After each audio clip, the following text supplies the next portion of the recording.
worry about it. We're gonna wait 10 seconds and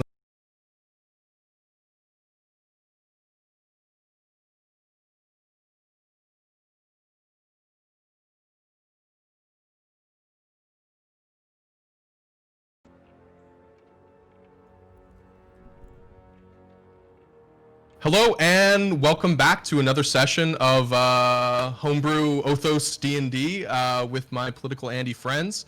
I'm North, I'm the DM, and with me are 5 lovely players who are going to introduce themselves one by one. Dario, why don't you lead us off? Hello everybody, my name is DarioRahim. Hope we're going to have a very interesting session today. We got in a bunch of danger last time, and there was some interesting stuff happening at the end, so looking forward to that. Yeah. And danabo, Mr. Peyton DeGray, where can we find you? What are you about? Hello, danabo. You can find me at twitch.tv/ wait, that doesn't work anymore because MindWaves doesn't stream. I guess you won't find me anywhere because MindWaves doesn't stream. You can check my channel / danabo on Twitch, and I will be playing some games. Yeah, that's about it. And next up is the illustrious Miriam Phalar. KatherineDominates playing. How are you doing?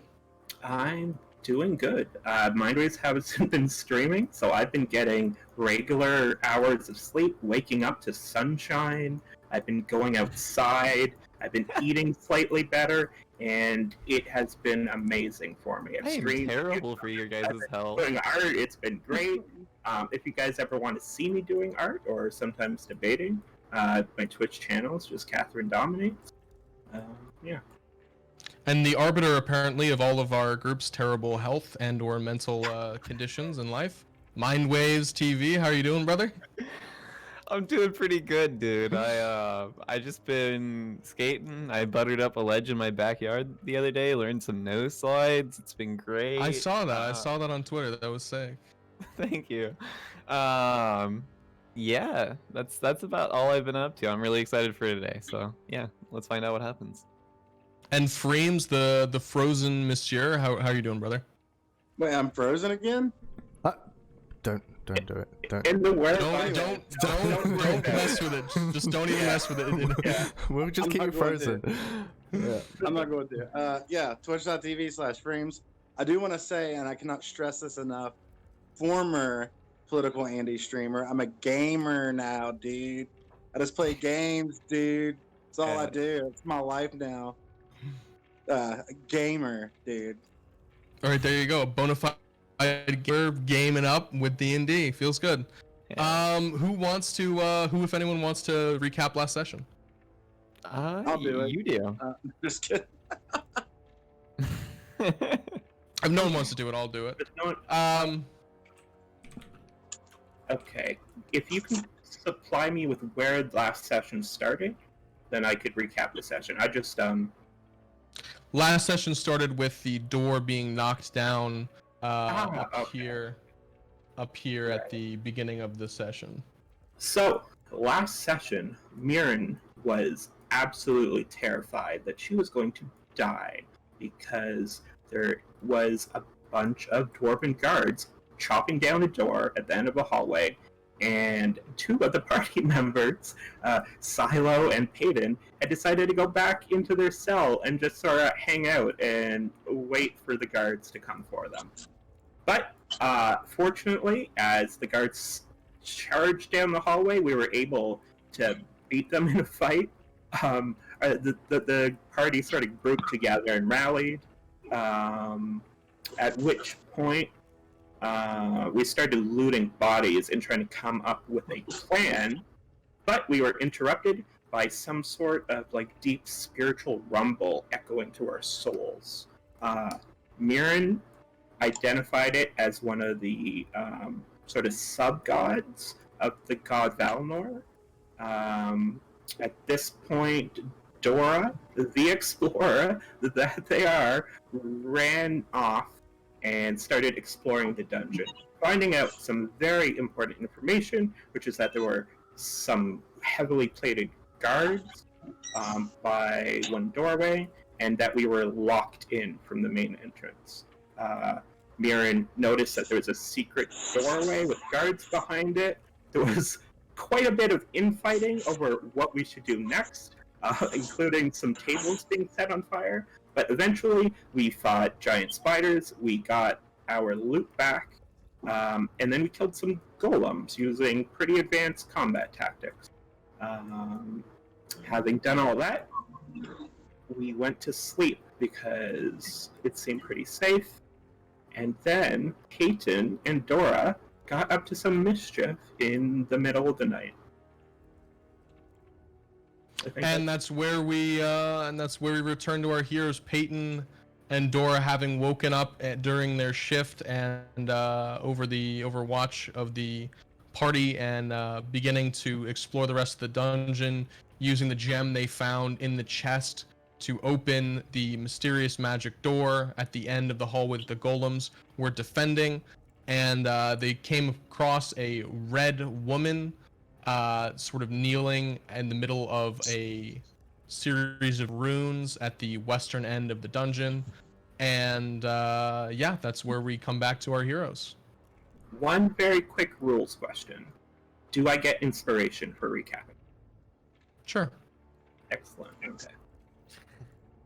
All right, so I guess this picks up with Peyton and Dora sort of reacting to whatever they see. Right, we left off right as they got to see the person. They just caught a glimpse of the person. Dario rolled a fairly good stealth check, and he is watching. It was a Dora nat 20, rather is wasn't watching. it? Was it a nat 20? I believe I don't know, it was pretty high. I think it was either a nat 20 or 18 or 19. So it was. Yeah. Dora's It was just like very high, peeking he's around the sneaking. corner, right? Basically. Yep. Yeah. Yep. Okay. All right. Well, describe to us the situation, and I guess let's get started. Yeah. I'm sort of I'm just peeking around the corner, and I see some big ass fucking circle on the ground, like all kinds of lights and like bound. This looks like some satanic shit, and I'm not interested in any of that. So I'm just like I'm bolting out of there. Where are you going? Are you whispering, or are you guys talking in a normal No, volume? yeah. Whispering, Didn't this door whispering. close behind us? That was the thing, right? It did close behind you. Yeah, so we can't Can even walk out. Okay. I guess I'll There try is an and- imprint. There is an imprint in the door, however, a pyramidal imprint in the door. What's down there? Don't look I'm gonna take a peek. at Are you going to sneak while you do so? I'm gonna take a peek.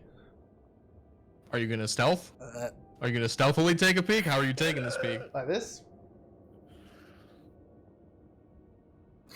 All right, roll a stealth check. Is that stealthy? We'll see if it was stealthy. We'll see if it was. It wasn't very stealthy. You peek. Do you peek for a moment? Do you try and hover out? Like give me a description of like how are you peeking out? Oh, exactly as I was doing on camera. So my Peyton just. All right, you catch a Just a glimpse. little You catch a head glimpse. Given that you're not walking out in the hallway, you see a figure faced away. You haven't tripped over anything. You're walking kind of clumsily, but this person seems deeply entranced and invested in whatever they're doing. Their hands are sort of on the ground, and you sense a decent amount of magic being channeled by this individual currently. You see none of the aethium being used in the room, but you do see the aethium sort of swirling about in the pools around the individual in the middle of the room, but that's all you see. Not good. Can I ask where I'm at? You are currently over here asleep. You're asleep in the cave, yeah. That's where we thought you'd like to sleep. Can you get us out of here? You're not going ahead? No. Are you sure? Not this time, buddy. Alright, yeah, Peyton will get the rock out of his pocket, get the torch, put it to the door, put it on fire, and give it a click. All right, the door begins to open slowly, brick by brick, moving out as you as the doorway and the entranceway is revealed yet again. And very quickly, just Go and get the others. I'll wait here. Maybe we should get a bit of rest first. Yeah. I assumed we already had a rest. This was part of our shift. This was part of your shift, so you were, I believe, second shift, so you'd have to wait out the rest of the shift. Right. Oh, sure. Okay. Do you decide to do that, both of you? I don't know if I need it. Let's see. I mean, you could try to wake up the party if you want to. I mean, Well, I believe but- it was. Wasn't it Peyton that woke me up? Wasn't it something like that? Like during. Yeah. Peyton did wake you up. Or you I'll guys just- can wait out your shift and then. I waited I'll till the turn end it of over to mine somebody to wake him else. up. Yeah. I'll just go back to sleep. It should be your shift now anyway. Really? Oh, he woke you up for your shift. Yeah. Oh, okay. So. But do you guys choose to remain resting for the rest of the night? Describe the Uh, interaction you guys have to like decide what you're doing. I've told him to go and get the others. If he doesn't come back, I'm gonna go walk in there myself. Yeah, I'm not gonna get the others. I'm just gonna go to the corner Oh, where's Silo? and Silo! Who's in Echo? You're waking me up? Yes! I sort of rub my eyes.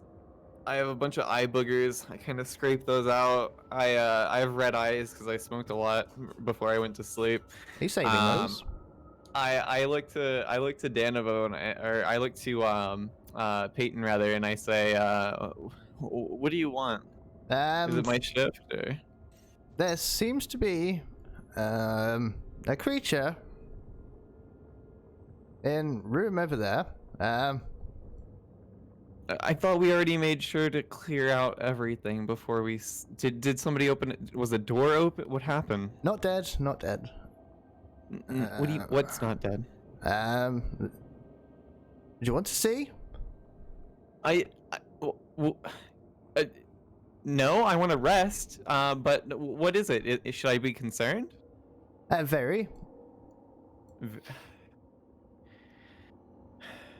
Very Very well then. concerned. I pick up my stuff, I gather my shit, and I say, let's make this quick. And I follow Peyton. I got a Pope Mirren on the way.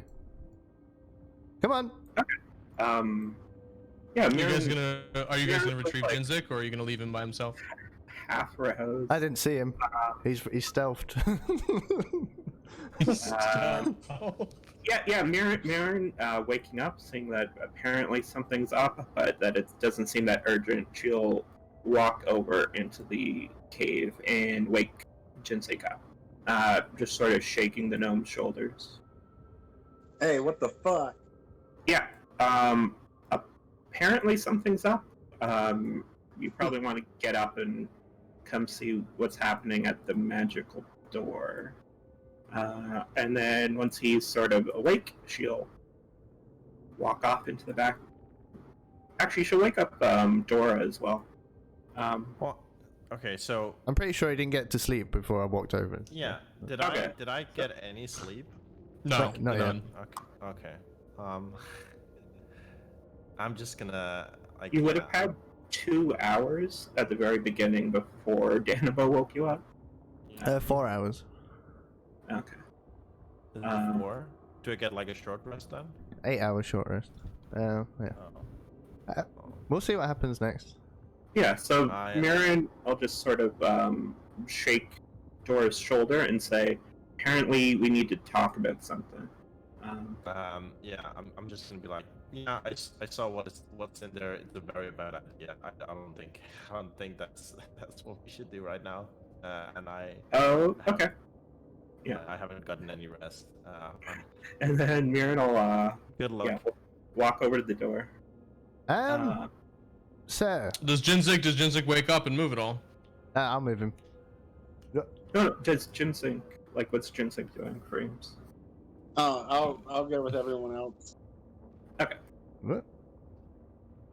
Zoom out. Alright. Alright. I look over towards Mirren and Jinzik joining us, and I say, "Well, it's good of you to join us. The gnome wants to show us something, apparently. So. Once again, he'll reach down for the stone, put it in the door, light a torch, and watch it click open. Wait, so you opened the door while we were sleeping? It closes behind me. I've got to open it every time. No. Mirren, ask out loud. Like, wait, so you opened the door while we were all sleeping? There's lots of magic behind here. You need to look. Oh, Well, I didn't know we figured out how to open this door. Okay, let's. Do you expect what's any in less here? of me? Figure out how to open a door. So what's in here? Am I gonna die if I walk through this threshold? Don't go too fast. All right. I take a sigh and I start tiptoeing towards the corner only of a peek. all right, so I tip over and I go right to the edge and I guess Make a stealth check. I check. Yeah. All right. Let's see. Let me pull up You my guys are face. just asking for a critical One of failure you is here. gonna Does he- Continuously. He gets advantage. 'cause Continuously asking for it. He gets advantage because I help him do this, right? I've told him to. You're not really helping him. Does he get disadvantage because I told him to?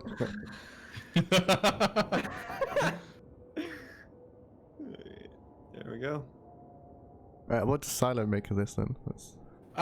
You peek in and you see the same thing that everyone has seen before. You see, right, large runes in a circle around the room. You see a large amount of what you recognize to be, right, liquid aethium in the room, sort of like torrentially, like at this point, it's churning sort of ominously. As well as a woman kneeling before just in the center of the runes. While I'm looking at this, I'm trying to like sort of scan for any sort of magic, because I notice she's not looking at me. I try to scan for any sort of like magical symbols or any carvings on any walls that might have like something that like I would recognize. So There I are no can, carvings on the walls. They're plain stone walls. But you make an Arcana check for the runes in the center of the room. All right. You recognize them as a sort of two-way teleportation matrix in the center of the room. Okay. Okay, so I seeing this and immediately recognizing what kind of spell this is, I immediately like turn or like look away, like I go back around the corner and I look towards Peyton and I say, that's a teleportation spell. They're either teleporting out or teleporting in something. Come here. And then all right, so How does the move door towards them. closing work? If I move away from it, does it close?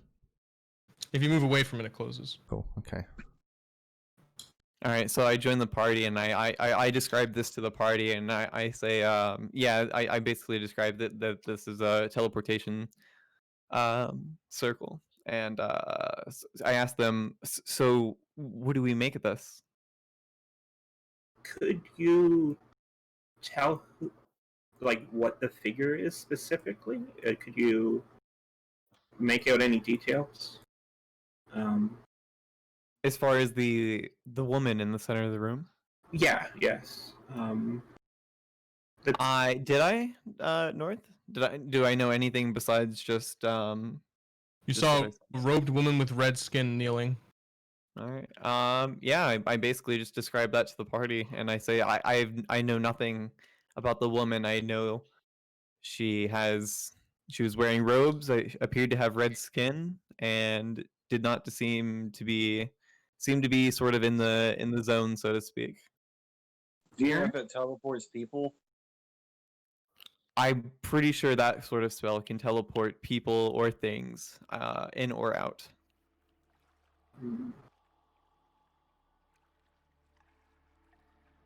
I wonder where that would lead. These things You are want- extremely hard to set up.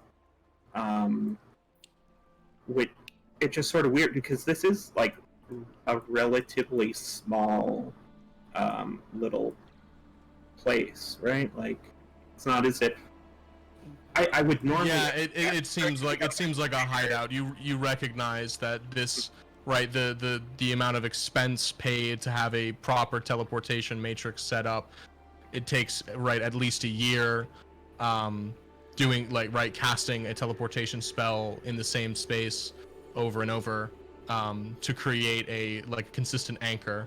And for it to be a two-way anchor as well means that a lot of money and time went into creating it. And a lot And of it magical does- ability, right? Like, I mean, Yeah, it does seem relatively out of place given the degree of guard that you have found thus far in the It definitely dungeon. explains why they had golems to protect it, though. Like, we could theoretically sell knowledge that there's this teleportation circle here for quite a bit once we make it back to civilization. Well, I do know that whatever's going on here, they spent a great amount of resources, time, and effort, and there seems to be a great amount of magical ability here. So this is definitely not for nothing. This is definitely something very important. I don't think this is the time to barge in there and start asking questions or interrupt, but May I suggest we send in the explorer? well, I'm sure we'll be fine if we chop the door down first. Did the person seem to be praying in the middle of the circle?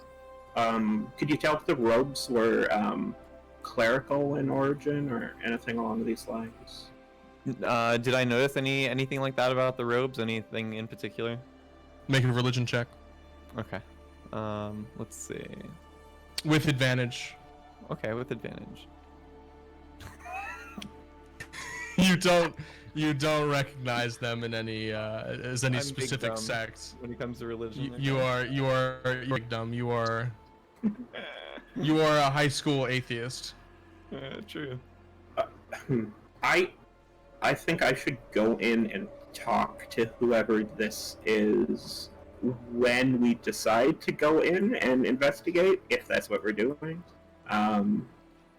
Since it's a teleportation circle, the chance that we could teleport out of here instead of leaving by the main entrance and running into more guards might be worth investigating. Well, go ahead, Peyton. If you want to mindlessly wander into teleportation circle, go ahead. Yes. It could take you anywhere. At least we know where the door out goes. I tell the party, I say, look, I think given exactly what's going on, I don't think it's any coincidence that we are here in this dungeon. I don't think that this is just happenstance, and I don't think that a teleportation circle being in this building that we've been kept in is any sort of coincidence. I don't know what they're planning, but I know it has to do with us, and I think this is something that we do need to face as a party. And this is the only person left alive within here, right? Anyone outside of this compound is unlikely to have any of the answers to the questions we all have. I think ideally we would finish resting so that we're all like fully ready for possible combat if it breaks out. But then we should probably go in as a group, and I'll try my best at talking to whoever this is. I think that's a very wise decision. I think that we still need to heal our wounds and get some rest, and then we'll see what fate lies before us when we wake up. Ideally, it will be another cleric in there, and I'll be able to identify their vestments and have some sort of idea what to do from that point. But Okay. At this point, you feel a very cold presence behind your back, each of you individually, as if someone's watching you. The feeling you get, sometimes people stare at the back of your head, or people when looking at you while you're asleep. I sort of feel that shiver running down my spine, and I ask the room, did anybody else feel that? Feel what? The Have you been smoking again? That's a well, silly question. Of course you have. So maybe. Did you feel your soul rumbling again? I did not. You would have. Each of you would have Yeah, felt that. we all felt it. Yeah. I mean, you guys could be lying about having Well, felt it. Yeah, Peyton does. Yeah. He doesn't say he does. Yeah. Aaron just didn't find it particularly interesting. Have we seen any small animals in this place? That's what the No. perception check was for. Okay.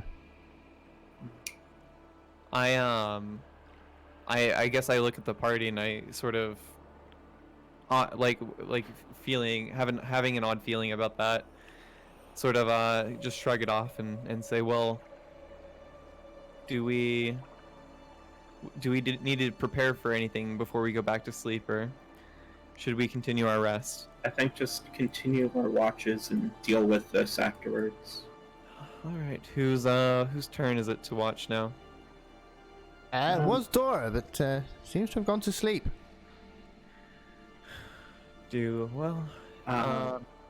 Silo was next up, and then Ginseng when you watched for 2 hours. Silo. That's fine. I can sit here. You guys and, can just shift. You guys can shift around the watch in a way where Dora's already asleep, but you guys can shift around the watch where not Silo, but Peyton takes it and. Yeah, I was already on I watch. tell them I have no problem taking up shift, and you guys get some rest, and we'll figure this out tomorrow. Who am I waking up after me? Just Ginseng, I think. Jinzek. Is that alright with Silo, you, Jinzek? Yeah. Okay. Yeah. keep an eye on both Like- doors. Alright, I'll pace back and forth. I guess we're taking a short rest. Yeah, so I guess everybody goes and goes back to sleep, or what's happening? Yeah. So you guys go back to sleep. The watches go one by one. Nothing intrudes on you guys. You hear, actually, you hear nothing throughout the watch, and yeah, you wake up feeling relatively refreshed after 8 hours of sleep and a total of 10 hours of time passing. All right. So everybody's shift is complete. Nothing happens during our rest, and then we wake up.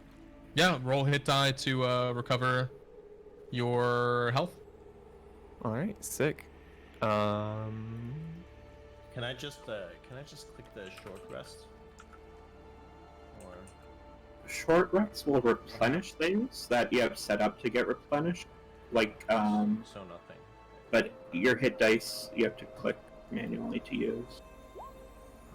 And we discovered it doesn't do spell slots. You have to do those manually too. Alright, so I'd be at full health then. I use a hit die to heal. How many do I have? What about Jinzik? He was injured. You should have 2.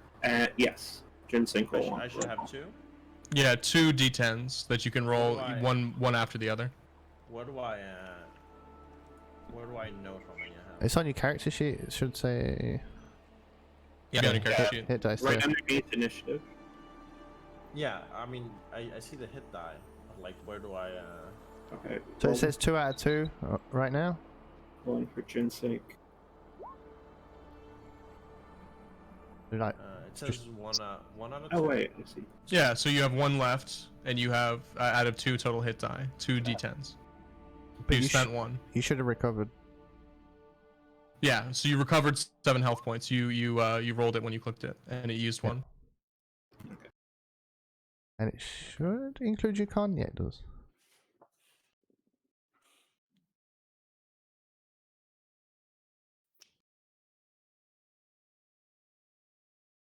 All right. We need So, to someone needs to roll Jinzik. Oh, someone's done it. Okay. Yeah, he healed up.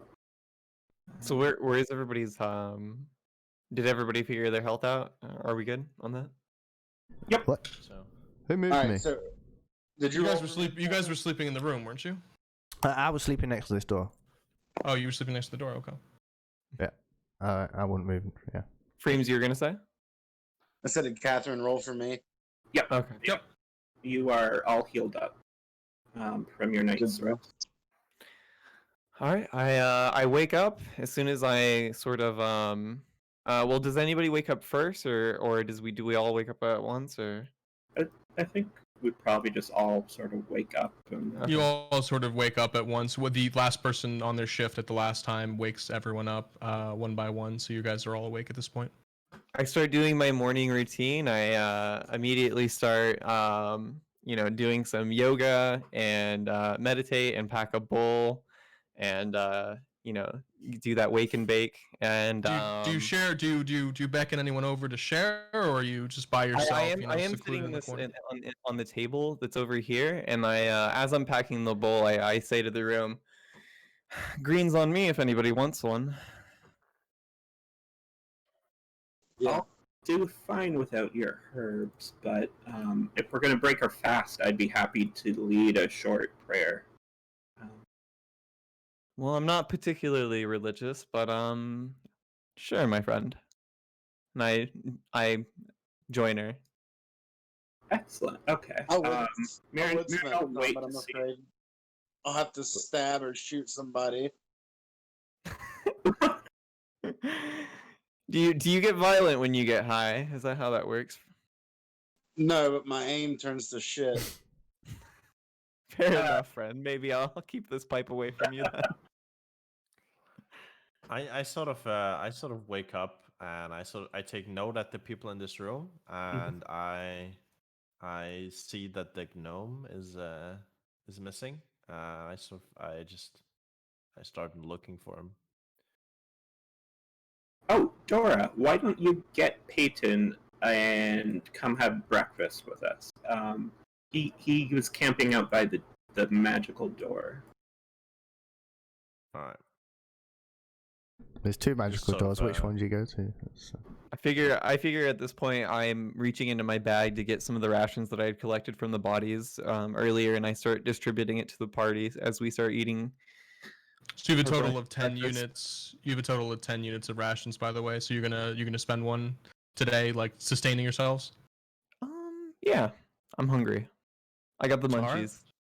All right, Peyton, Dora, you guys gonna join for that, or are you guys gonna starve to death? I'm gonna. Probably starved to death. Peyton's eating his toenails. He's fine. Yeah. Peyton has Yeah, been here all night. Has he heard anything throughout the night? He is not.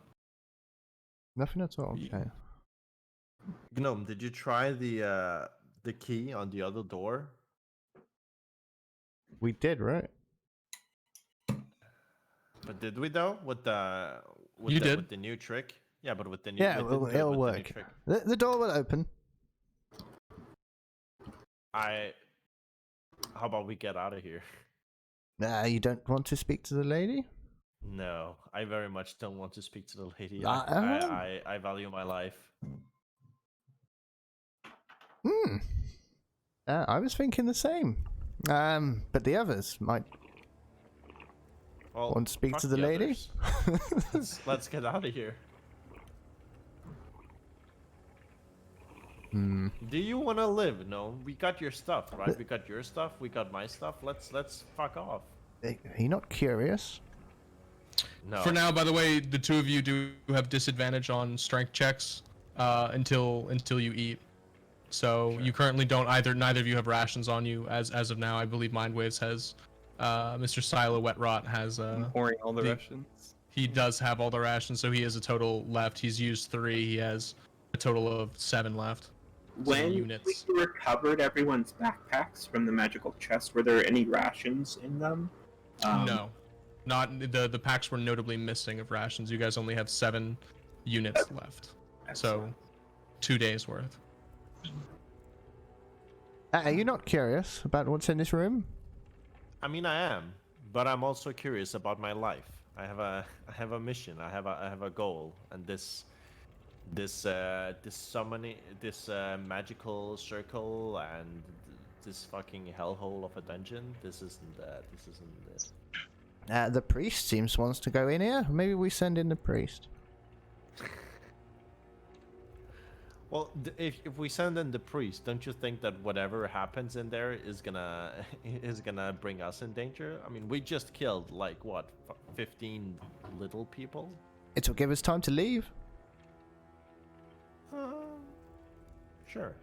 We can use the priest as a distraction. Okay. We'll wander nonchalantly into the room and. Good morning. Come, friends, join us. We were just getting our morning smoke and eat on. Yes, so yes. Are we ready to go into the door? I reach into my pack and I get the rations and I offer them the rations. Here you go, friends. What are the rations? How does it look? What am I eating? You're eating mutton and mead from the dwarves. Unless you chose to break into there's 5 of the units of rations are hardtack. The other 5 are things that are going to expire fairly soon. It's mutton and mead from the halls from before. What's mutton? It's sheep. Mutton is a form of meat. It's sheep. Is there any vegan rations? I ask. Wait, Oh my Oz. what How does about vegan these nuts? mean? No. Why do you eat the animals? What Doesn't have want the these animals done nuts. to you? Have you never heard of the circle of life, friend? They taste good. Is that like the circle of the sea? They're easy to kill and they don't taste like human. Wait, Jinsei, I, have you? I tasted turn to what is it, Jinzek? Yeah. I turn to Jinzek and I ask him, what is true of an animal if being true of a human would make you? Stop, I'm just kidding. What do you think about bestiality? Wait, Jinsei, have you eaten human before? Is this a thing? Mirren is looking very shocked. I don't You reply. eat humans. I don't reply. I stay quiet. Okay. Oh, okay. What do you Is what do there you any look like as plants? you as Is you there any- stay quiet? Okay, There is bread. There's hardtack. There's hardtack, like seafaring, like shit bread. I'll take the bread. Okay, Mirren will accept her mutton and some mead, and she's going to take hold of her holy symbol, which is sort of shaped like an upwards arrow. It's a golden figure. You can't make out specifically what sort of person it is, but it's just sort of arms out, looking upwards like it's ascending into the air. And she'll mutter, a short little prayer saying, in the name of Orostea, bless this meal, let it fulfill us, fill us, and let us grow. Yeah, and then she'll dig in. I notice Mirren saying this, and I ask, what god do you pray to? Mirren turns over with like a wide grin. I am lucky enough to be a disciple of Orostea, the 13th god. Truly the best of all the gods. Unlike those other foolish pretenders, Orostea actually helps us grow more powerful instead of serving themselves. I roll my eyes. I ask, how are you so confident that your god is the one true god? Make a religion check, Mindwaves. Yeah. What does it say? Mirren will say like, I have no doubt that the other 12 exist. I just doubt their legitimacy as what they call themselves, which is servants of the people. And just to be clear, Mindwaves, you don't recognize this god's name. This god's name is very foreign to you. I look over and I say, well, if it works for you, that's lovely. I do find religion interesting, but it's not particularly my cup of tea. But to each their own, am I right? And I sort of, you said we're drinking mead, right? And I raise a glass of mead and sort of cheers, and then. Then continue. I say, I haven't had one god do one good thing for me. I grab my rations and I go sit at the other table. See, that there is what I encounter all too often when it comes to the believers in the 12 gods. This is why Arstea reaches out to me. So you're a missionary of sorts. Oh, yes, absolutely. I've actually set up near Orthal, teaching a small village there. And then I guess I was kidnapped by these foul pirates / cultists. I wonder what interest these dwarves have in a missionary. And I just sort of continue eating. Good question. I look over to the rest of the. Who else is at the table? Dora is as well. I look over towards Dora and I say, "Don't you think it's interesting? We're chosen to be here. It seems like it's not just happenstance that we're all gathered here in this dungeon." I don't believe in fate. We are what we make of ourselves. True, but we are also what others make of us. You hear a voice in the distance, in the back of your mind, not quite distinguishable, but still present, as if a silhouetted man in a blue hat laughing at you at saying that you don't believe in fate.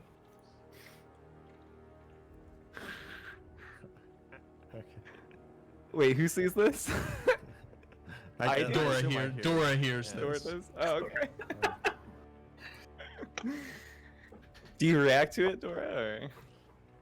I just I nod to the man in the blue hat inside my head, and I say, "We are indeed what others make of us, and right now I'm looking for the others to make it so that we get the hell out of here." Well, I think we do need to look. What I'm trying to say is, whatever this summoning portal is, whatever this teleportation portal is, it is I think it's clear that one of us has something to do with it, and I think we all need to be present in confronting whoever this person is and trying to get a better idea of why we've been brought here in the first place. I don't think that killing our way through the way that we came is going to be satisfying, nor savvy. I do a spit take with my maid. Wait, what's wrong with you over there, gnome friend? Talking to you, Jinzik. Yeah, Jinsen. Oh, sorry. I think killing our way out of here might be the only way out of here. I agree. Well, if we have to kill our way out of here, I'd rather know why we were brought here to begin with. I am curious. There's no great. I don't think there's any greater meaning behind this. They wanted to use us as a sacrifice. We're in their hideout. I mean, unless you have some kind of higher connection to these people, these lower beings, I mean, then I don't really know what to tell you. But I don't have any connection or responsibility towards these. Dora, let them be curious. Remember? Am I going crazy? Am I not the only? Didn't we all hear a voice, seemingly from a spirit, laughing at us and mocking us and taunting us? The chest even very clearly. Your herbs speak to you. Elf. I'm not talking about herbs. I'm talking. We all experienced this, did we not? Silo, Myrna reach over and put her hand on Silo's arm and say, "I heard it as well. This was absolutely the speech of a spirit. Don't let these uneducated, non-spiritual folk try to confuse you." Non-spiritual Uneducated, folk. non-spiritual. I smirk. Oxymoron, I or- smirk. Can I smirk and then flex my knowledge? Can I do like a? What knowledge you trying to flex? uh, Flex it, my guy. what would knowledge like? What would spirituality be? Is that like Religion check. Yeah, but you have to flex it Or- first. You have to flex. What are you flexing? Right. What is it that you're saying to them that's flexing on them? and be like, you don't know the first thing about spirits or gods. In this realm, I am your god, and then I'll say, I'm sure you don't even know about the third battle of of the Great Hills. All right, I'm trying to Make a make religion out- check. Make a religion check. And I want to. I'm kind of trying to read him as to whether or not he's lying or not on this one. Make a perception check. Mine I will. Okay. also have a question, North. Can we know while we were on the ship to begin with? Like, could it be part of our backstory or at the beginning? You were clubbed and captured while you were out sneaking around doing your thieving business. You don't know why, and there's no inclination as to why. They spoke of sacrifices at one point when they were aboard the ship, but that's the only inclination Okay, that as I'll you were message you brought. later. I have something that has something to do with my backstory, so you all know, but I can message you later. All right. So how does this perception check read out? Yeah, you see right through Dora's nonsense. You recognize that the hill wasn't actually the battle of the third hill, it was the battle of the three at the hill, and he would have known that had he actually studied his spiritual studies of, at an appropriate university, right? Somewhere like University of Othrol, or even in the halls of the historians of Ironholm, right? He's clearly uneducated. He clearly has What no is idea what this he's talking fucking about. bourgeoisie knowledge, dude? Holy fuck. I noticing how he's lying. I don't say anything. I just kind of It's keep not- it to myself and sort of. It's not clear that he's lying. He might be lying. He might also just be stupid. Okay, got you. But I know whatever he's describing is inaccurate, right? Correct. Or okay. That's all alright. you know. All right. Yeah. All right. Yeah. Wait, is my Darrow. just out of character? Is your skin color also blue? Yes. Okay. Like a darker blue than yours, I think. Okay. Yeah. So Miriam, I'll just ask, Darrow, do you even have you ever met a spirit before? I'll just kind of smirk and brush that off. That's I'm not funny. even gonna justify that. Okay. I say, or go ahead. You wanted to say something? No, Miriam's just gonna say, if we're fighting our way out, completing a full 24 hours rest seems like the plan. But whatever we do, we have to do it as a group. At this point, my character is just taking a very, very subtle hatred for Mirren's character, and now I'm sort of going, right, you know what, Mirren? I think that's a very good idea. Maybe we should do some more exploring and figure out what's happening in this place before we figure out what we're gonna do. I think I there's say, some I- spirituality to gain. I think we've discovered all that there is to see behind these doors. I mean, we've already came through the other one, and we've recently discovered a teleportation portal on through the other one. We've already killed the spider, and we already visited the jail cell. So I mean, I'm not sure Did what you you- want to discover at this point did besides figuring out Would why you the like hell me that to remove teleportation more circle's doors for here. you, battle expert? I laugh. Did you see what was in the other room? In the other what other room? What other room are you referring to? I Uh, think Dora's referring to the room behind The red lady? the door, right? That I should go in and talk to her and see if we could find out anything. Yeah. Yes, you definitely should. I think that would be a good idea. I think it's wise that we all face her together. We don't know Good luck. exactly why we're here or who's here for what. Uh, And we did overhear them speaking about keeping the prisoners here for a reason. So I think it wise to confront this as a group. Well, I am not a. Fuck. I guess I don't know. What do we Yeah. lose? What do we lose? What are you gonna do while while Mirren goes and bothers the red lady in the robes? I'll be there. Yeah, I'm happy to go in and speak alone if everyone thinks that's like the least dangerous way to handle things. So. I don't mind going.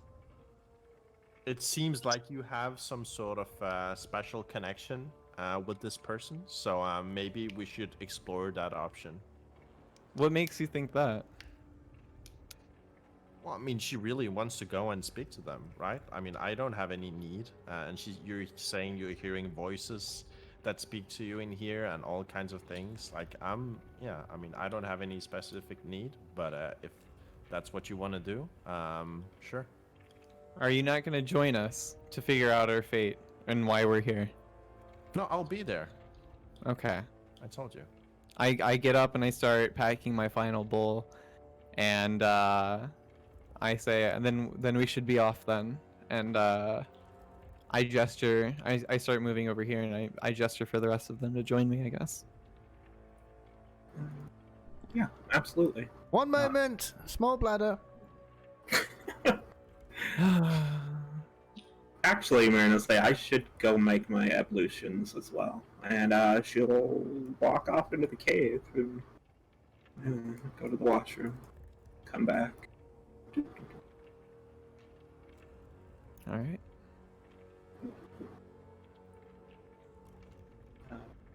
Oh. Whoops. Move Ginger. There we go. Okay. All five of us gather by the door. It's Peyton will say- open it. excellent, Peyton. Okay, so we're all standing in the threshold. He's not going in. No. It will open it, but it'll stay back. Okay. Go So ahead. I look towards the party and say, "So how are we doing this?" Well, Marion wanted to go in first, right? Mirren, by all chance. I mean, Yeah, if feel free. perfectly happy to. Mirren will walk in, and she'll just walk down to the end of the hallway. And yeah, she'll just keep going.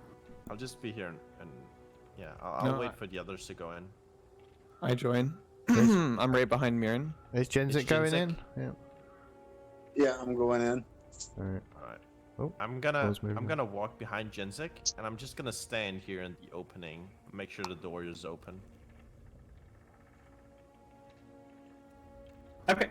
Peyton, do you move at all, or do you just stand there? That was Peyton's plan to keep the door open by staying next to it with the stone. That's how it Oh. seemed to work. Max spells of magical energy, and you're not going to attempt to see what's up? I'll let them die first.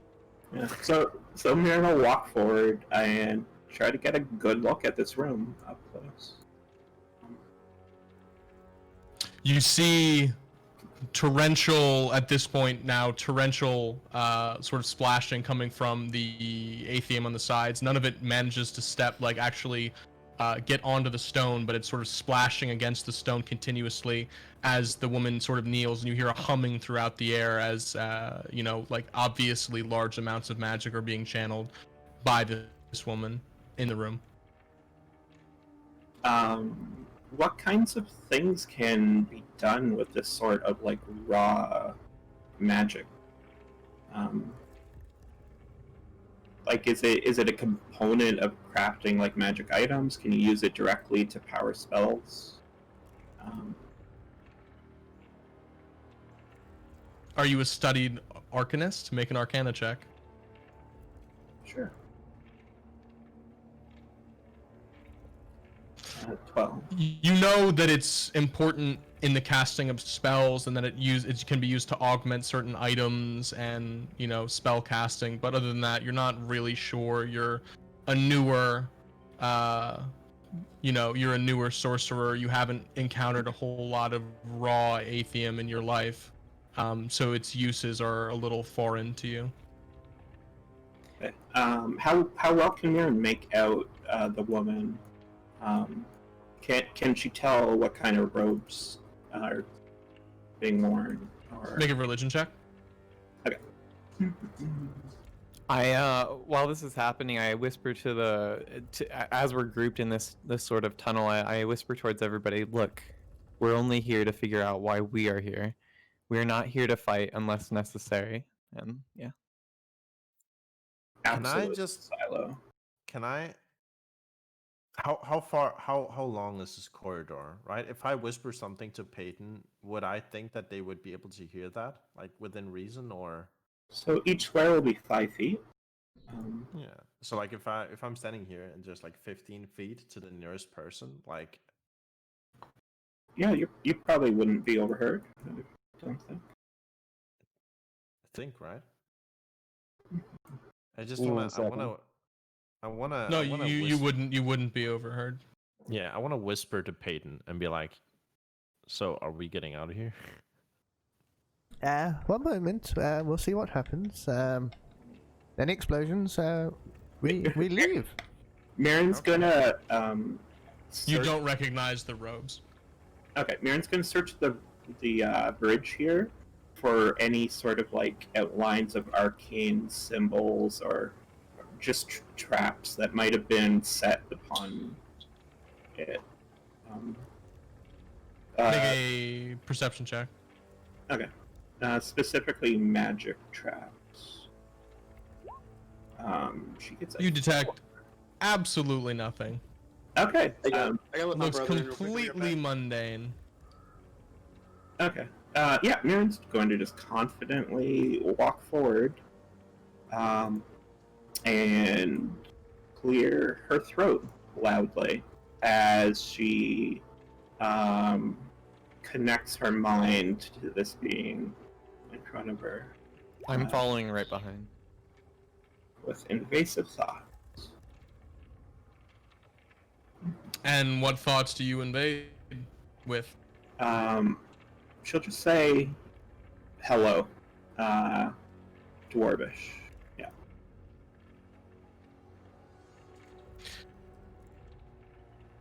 The creature responds with thoughts, but without moving. Are you guys moving into the? Are you jumping into the liquid magic? Oh, that's liquid? Oh, okay. I have no idea. Sorry. Yeah. I mean, you can. I wouldn't recommend it, but you can. Power, unlimited power. The creature responds, just asking you who you are and what you're doing there, and what you're doing invading the mind of a superior. You can't hear this, mind waves. Oh, okay. So this Yeah. is like It's telepathic. Okay. Alright. Yeah. So Mirren will say, I've been kidnapped and brought here by some cultist of Valnor. I don't suppose you had anything to do with that. The woman stands up and turns around, looking at the three of you, and says, "Sacrifices? Here? Why? What did you do with my guards?" Oh no. Can we hear this? No, that's never mind. Is this out loud or is this still psychic? That's out loud. Okay, yeah. Can we hear it outside? You are 60 to 100 feet away, so... Yeah. So Mirren will just say, well, actually, if Silo would like jump out with something. I would like to jump out, and I would say, well, it seems like your guards were no longer interested in following the orders of their gods, and I think their gods obliterated them, and now here we are.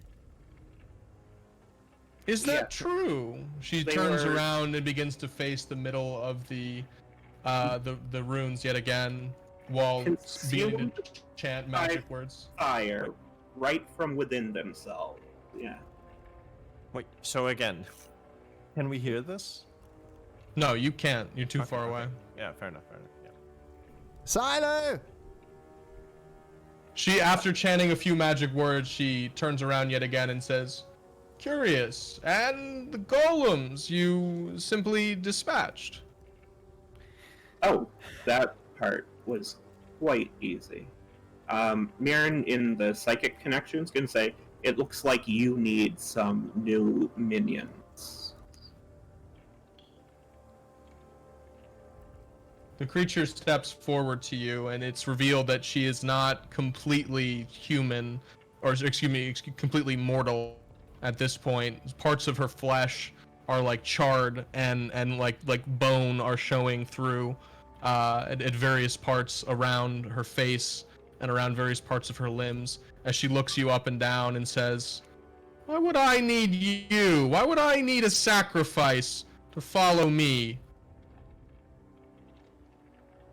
Why are you bringing sacrifices to yourself here? What? Mirren's gonna do this psychically.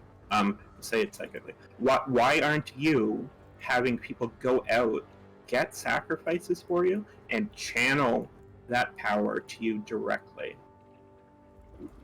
Why exactly are you in such a run-down dump as this? Get out of my head, peasant.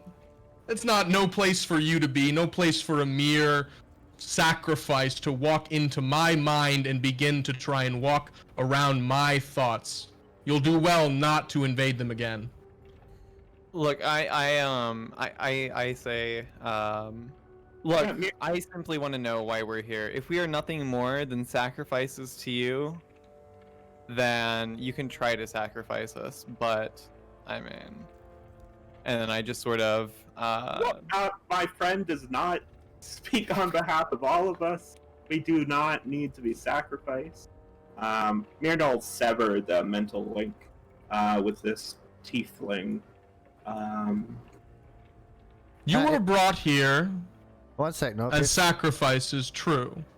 But my guards lie dead, I'm assuming, and the entirety of my base lies destroyed. The work that I have begun in the name of Valnar has been completely erased by your efforts. So I either A, kill you where you stand for the trespasses that you have begot, or seek to replace the men who were lost at the hands of those apparently more powerful than the ones that I enlisted.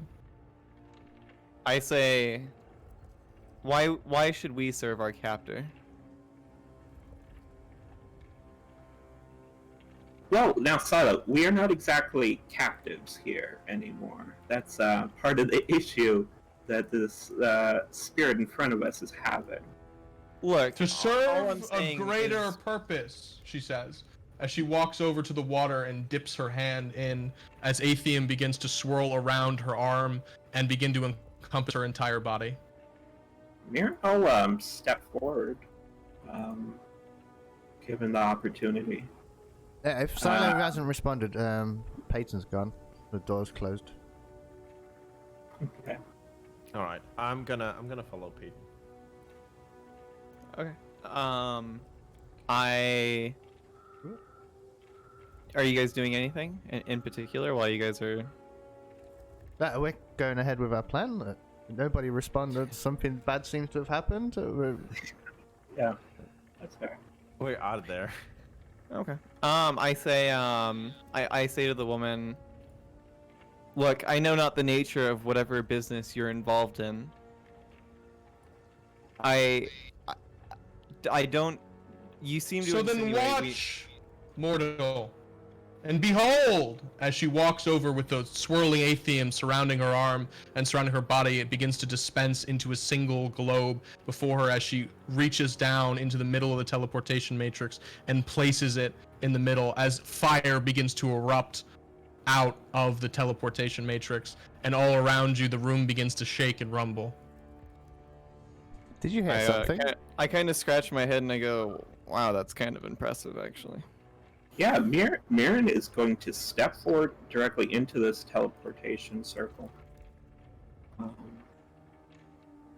How close? You're gonna step like directly into it? Yeah.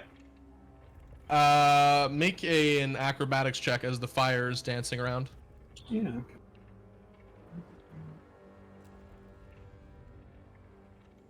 17. You will dodge the flames that are sort of dancing around the outside of the rim, but as you do so, a figure begins to emerge from the teleportation matrix and begin to coalesce as a being of pure fire arrives from the ethereal plane at the behest of the summoner. And it turns to face you as it sort of emerges, sort of like stretching out its arms and sort of stretching back its head.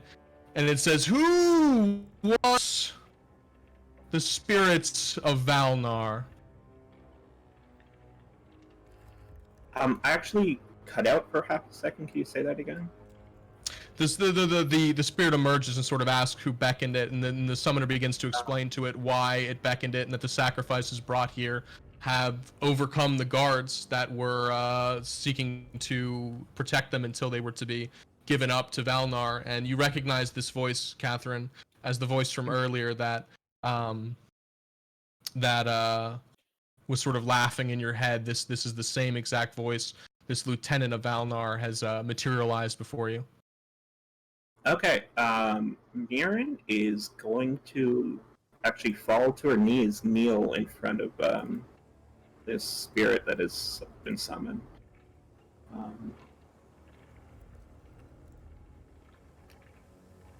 I say nothing, and I just kind of glance at this fire being that I see in front of me, and I say to it, it appears your servants have abandoned you. My servants can be summoned at will yet again, and we have more than what we need here. There were men outside. Don't you remember, peasant? He replies.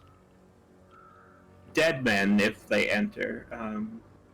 We have put countermeasures in place. And who would speak so boldly to I?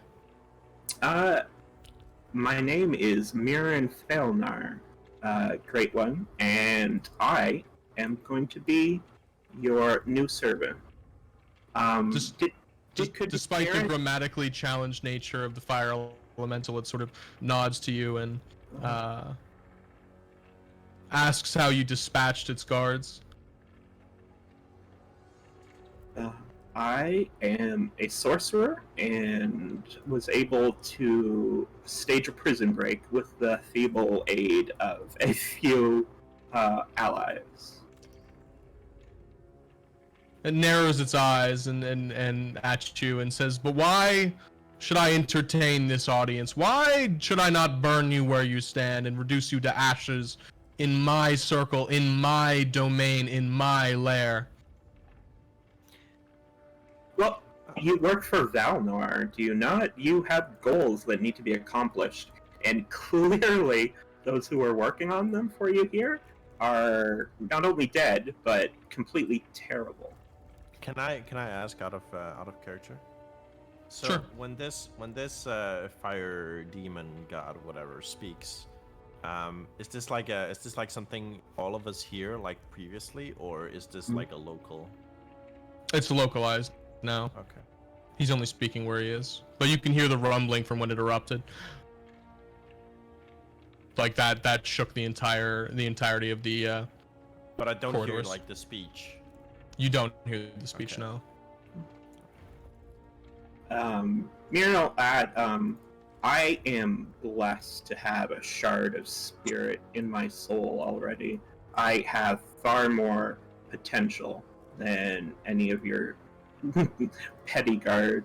And what could you do for me that I cannot already have done for myself? True, these peasants on the fringes of our empire felled to random adventurers. 'Tis true, but we have more, we have better, and we have more resources source a lot of you can offer us. What can you bring me that I have not already? I can walk into the heart of Orthral and set it afire. People will burn sleeping in their homes in your name. Make a I kinda- persuade check. I look towards Mirren's, or I react to her saying this. I kind of go, holy shit, she's crazy. You're gonna use inspiration here. 17. That's a clutch use of inspiration right there, if I've ever seen one. That 8 would not have been pretty. The spirit turns to the summoner and says, "What have you known of these creatures?" And the summoner turns to you and says, "I know not, my lord, but I know that they have bested the guards before us, and I know that they are powerful enough to have done so. Little else." The fire spirit turns back to you and says, "Very well. I will spare you, and I will spare the lives of your comrades if you seek to bring the fire of Valnar into the heart of Othral itself. We have been unable to breach outside of our snowy wilderness, and so having an agent like yourself there could prove useful." And as he does this, he sort of takes part of his abdomen in his fiery hand and reaches out into it, and he holds a flame in front of you and says, "Do you wish to receive the gift then?" Mirren will nod and say, "Yes, absolutely." He etches on your eye, sort of like on like a mark down your eyelid, and from your forehead down to your cheek, a rune of fire that sort of like comes back up the other side, and says it is done. And as this happens, he disappears.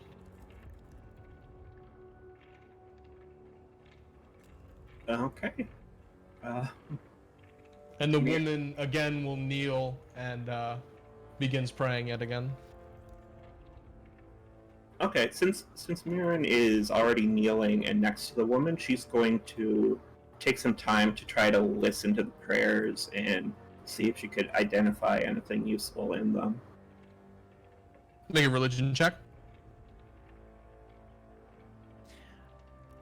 Just a 9. You recognize nothing of note.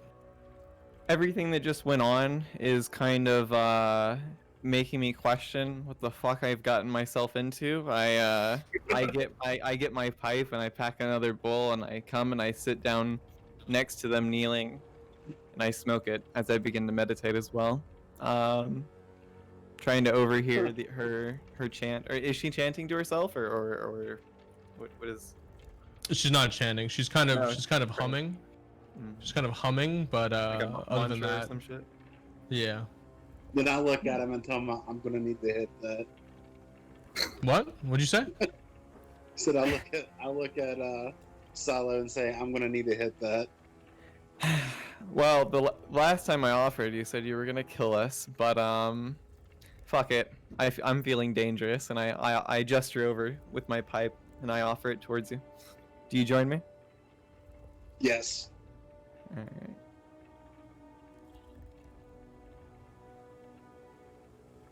I can't Mirren? remember. Mirren would like to try to memorize the specific symbols of this teleportation room. I think that's how that works, right? Is that it'll have a particular sort of like dial code attached to it?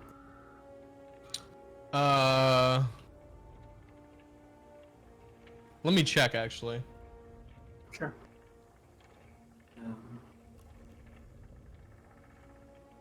I give the pipe over to Jinzik and I say, you might want to start off small and yeah. What do you do with it? Yeah, you can memorize the sigil of the teleportation circle. Okay. Mirren will take her holy symbol in both hands and stand up and leave. Yeah, that's giving a very significant look to both of Jinzink and Silo, and just walk the fuck out of here. As before you do so, the woman sort of like peers up and looks at you as you touch your holy symbol and notices it as not something that she immediately recognizes, and says, "What is around your neck, stranger?"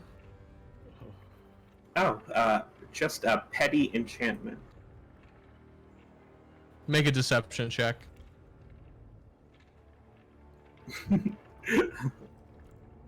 Technically true is not the same as true. Oh, wait, that's the wrong. Sorry. That's still a charisma check. I'll take it. Yeah. If you roll it first, I'll take it if it's still on the same modifier. But yeah, Okay. so long as you don't have different a proficiency in one or the other. But yeah, either way, it passes, and the woman allows you to walk free. Okay.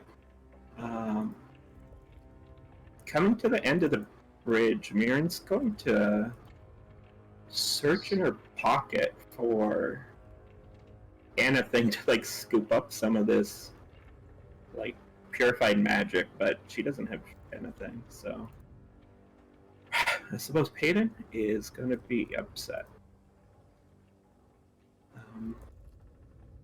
You find yourself locked in the cavern.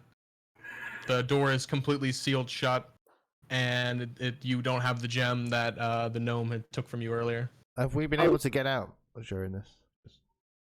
Are you attempting to escape? Yeah, we left as soon as there was a big rumble. You left and you used the gem on the door and you just completely abandoned them? Yeah. Yeah. Yeah, you were able to leave then.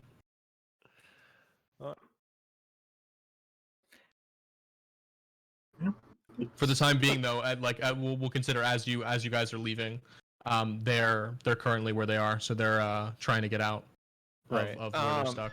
As I'm following Catherine, I look towards this mana pool of sorts, and I pull out my pipe, and I hold it up to the mana pool, and I'm just trying to see if it reacts or does anything. I'm just kind of curious. The magic begins to the liquid begins to sort of pool up near where you hold out the pipe. I reach further and allow it to touch the pipe. Make a strength check Oof, as okay. the pool begins to attempt to yank the pipe away from you. Oh shit.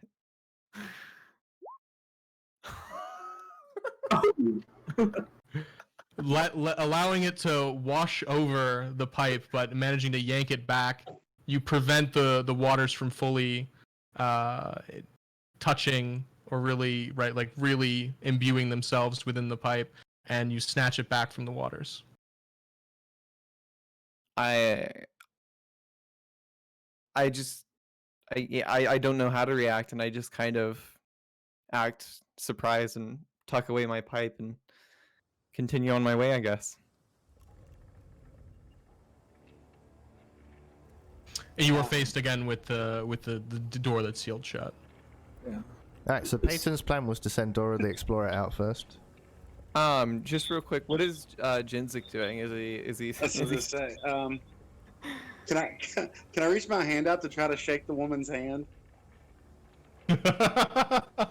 She'll look you up and down as she sees that and says, what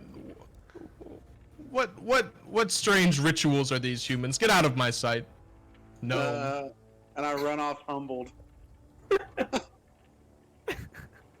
Oh, man. Yeah, Silo, it seems like your little wizard friend has let the door close on us. I put my hand into my face and I say, "Oh, did he run off again? Oh God, what is he doing this time?" I have a lockpick. Ooh. Oh, I say over to Jinzek, I think this door is of the magical type, but Try if you to want to lock try your tools at yeah, it. yeah, Feel definitely, free. definitely try your hand at it. Jinstag. Yeah, I'll go to. Someone's gonna have to roll for me. And describe how you attempt to lockpick this door. What is the mechanism look like?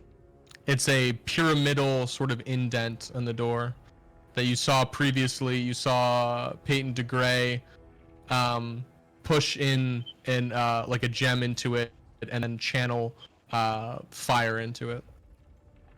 Oh well, I don't think my lockpick's gonna work here, guys. What You're if not you light a torch and like heat up your lock picking tools before you would try to use them? Or what about one of the metal bearings? Oh, like just try to like shove the whole triangle full of metal Yeah, well, heat And it then- up. and then heat that all up. Yeah. Okay, Mirren does not have any torches in her backpack, but she does have a tinderbox.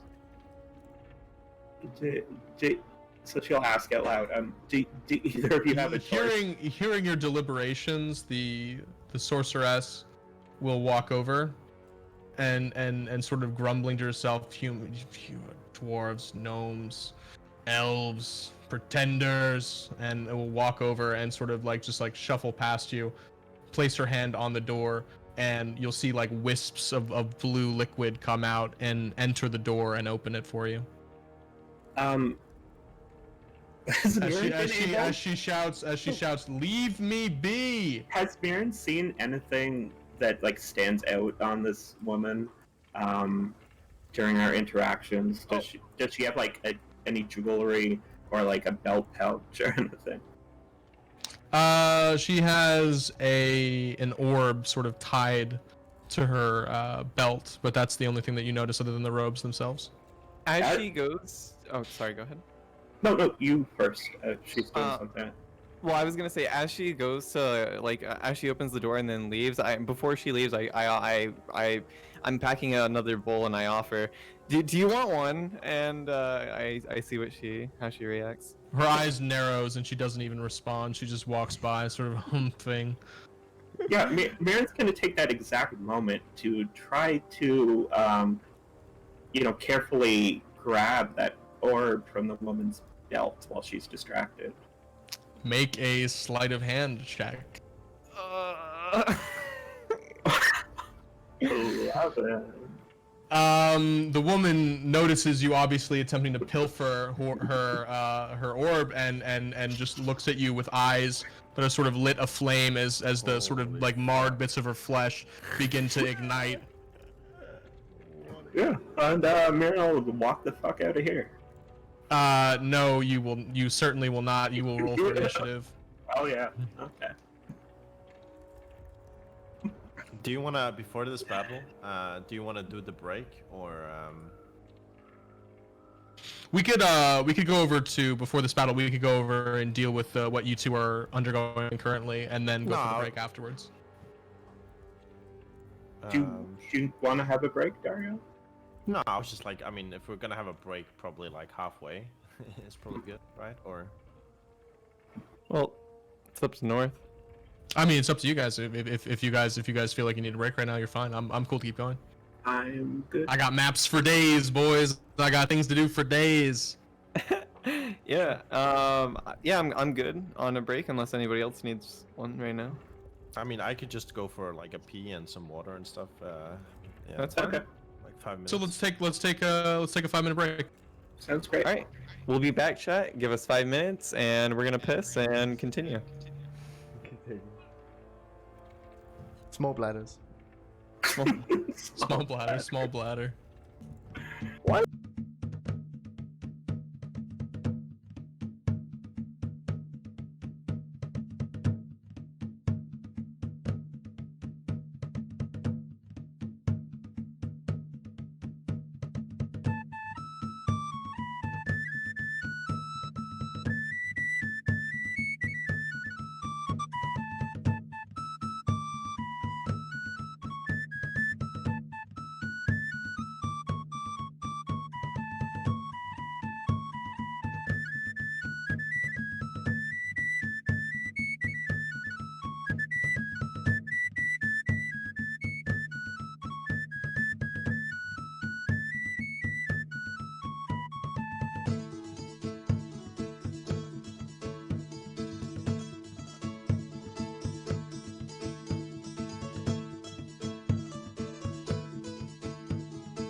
Welcome back to a blank-faced Freemz yet again. Feels good, but yeah, let's get back into it. Let's we're gonna pan over to the two Stooges as they attempt to escape on their own into the out of the dwarven lair here. This is slightly inaccurate. I bet they'll be successful.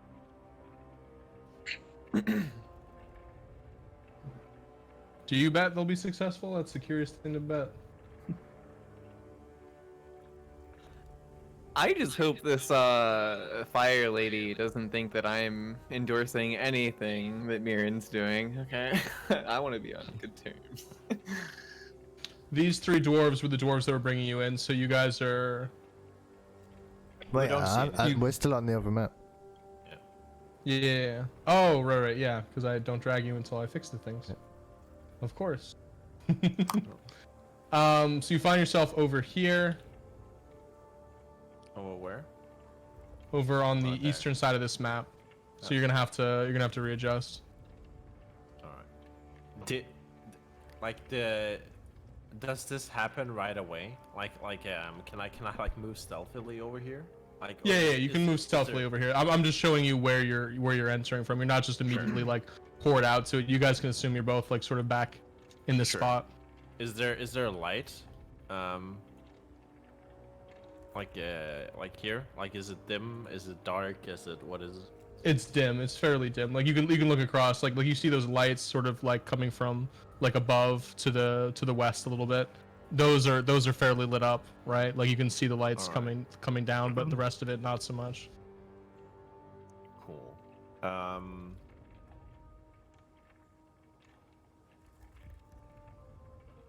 I guess I wanna. I mean, I wanna. I feel like I would be able to recall, sort of like how it looked like going in here, and I remember taking note of the two hooded figures on each side because I could see, because I have dark vision. So I would assume they're still there. So I want to like stealthily just like go up, and just like look to see if like they're still there. Make a stealth check.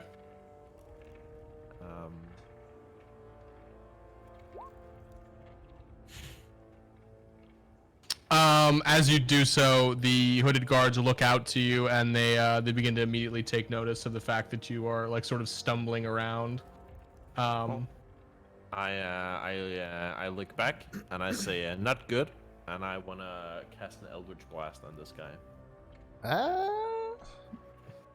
Initiative, both sides. Roll Roll for initiative. You can't you didn't sneak up on him. Roll for initiative. We've got two sets of initiative going on now. All right. We do have two sets of initiative going on Oh, now. I didn't click my. They're on different maps though, so. There we go. Oh, poggers. This would be a great moment in like a book where the two different parties are like going through dramatic moments at the same time. The guards will move first. No, wait, Peyton? Wait, Peyton. Oh, Peyton rolled a 20. Oh, I'm not. I have so many weird things going on here. I guess it was good that I... They brought Peyton along. Yeah.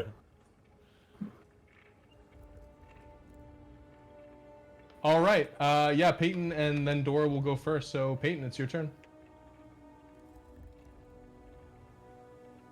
Mr. Wait, Danabo. do we go on party turns? Yeah. We've Yeah. been going in party turns. Danabo, I think you muted or something. Nah, I'm thinking. Oh. You're behind me, right? Or do you want to go in front of me? I've already moved 10 feet. 15. Just coming through. I'm gonna double move 5, 10, 15, 20, 30, and You're gonna dash. as well as dash, I'm gonna use my bonus action to take another dash, and I'm gonna move again. You can't take your bonus action to make another dash. Yes, I can. Expeditious retreat. You have expeditious retreat? Yeah. Yeah. Jesus Christ. Oh my fucking god, the speediest gnome in the 7 seas. Jesus fucking hell, dude. I just wanna be like you say, gnome.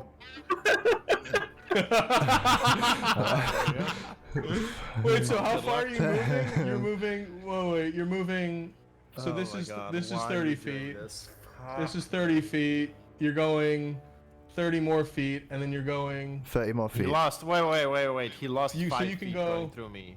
He lost 5 feet going through No, me. you're so- not difficult terrain. We can just move for our party You're not members. difficult, and you can just move through party members. So you can move all the way over there or here. Wait, where was 60? Go back. I was here at 60, right? 5, 10. Yeah, you were there at 60. Okay. And I see that guy in front of me. Shit. I'll be back in like 30 seconds, guys. I gotta let my door No open. worries. Yeah.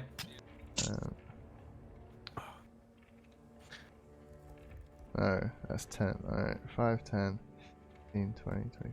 No. What's up here? I can't see. What's up? Is that just a brick wall? Yeah. No, it around is not a brick wall. It's more dwarves. Okay. Still can't see. What's this bit? Just jump in the water, dude. This just fits this collapsed wall. Alright, so I can't get through there. Okay. No, you cannot. Float downstream. Your spell book's waterproof, right? Oh my Yeah. God. It is We could have actually. done this. We could have done this if you just. Yeah, but that's not his character, right? His character is not the type to stay and fight. True. And he didn't consult him before casting 15, Eldritch 20, Blast. 25. Alright. He's gonna get there. Yeah. Uh, Hello? You've now based on those actions, you've now brought in. How many people have you brought into combat? Jesus Christ! You've brought in 1, 2, 4 more. 3, and 4 more people into the fray. I hope you guys have a second character for this campaign. I mean, we all have second characters. I want to make it clear that Peyton hasn't taken any aggressive action. Yeah, you can make that clear as much as you want. It's not gonna mean much, my guy. They saw you carted in here in chains. They're pissed. I wasn't in Yeah. chains. I took them off. I just You walked in. loosen them up. You loosen them up so you could take them off. You don't have chains on anymore. But yeah, it is the first guard's turn. Then, if actually, no, it's Wait, Thor's isn't turn. it mine? It's your turn.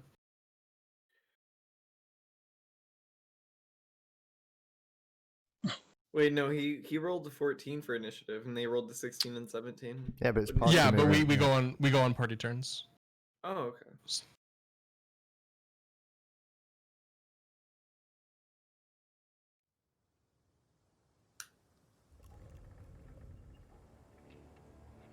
Oh God.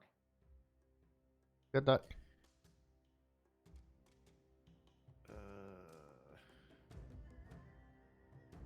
Wait, do we move squares or do we move They're just each like 5 normal? feet. Yeah. You can press Q. If you press Q, it'll like anchor your like spot so that you can then go out from there.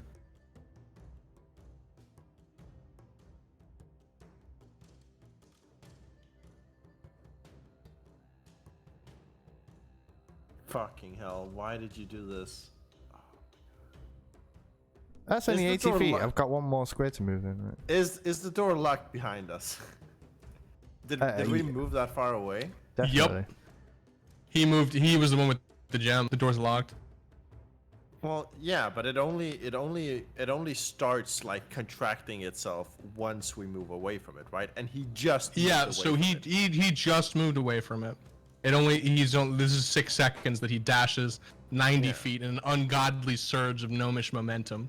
Yeah, So but, like, at this point, you could attempt to dive back through the door.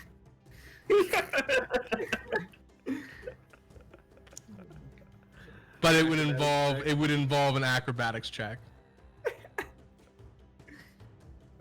As you cartwheel to safety. An acrobatics check.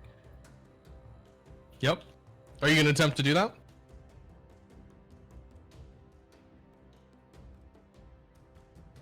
Oh Should you make it with disadvantage? Why? And I know. Yeah, why? 6, Because 5, you'd be caught off guard by the gnomes by the gnomes. 3, 2, 1. Are you dodging back or not? Are you dodging back? Yes or no? No. I'll be Eldritch Blasting this guy. Okay.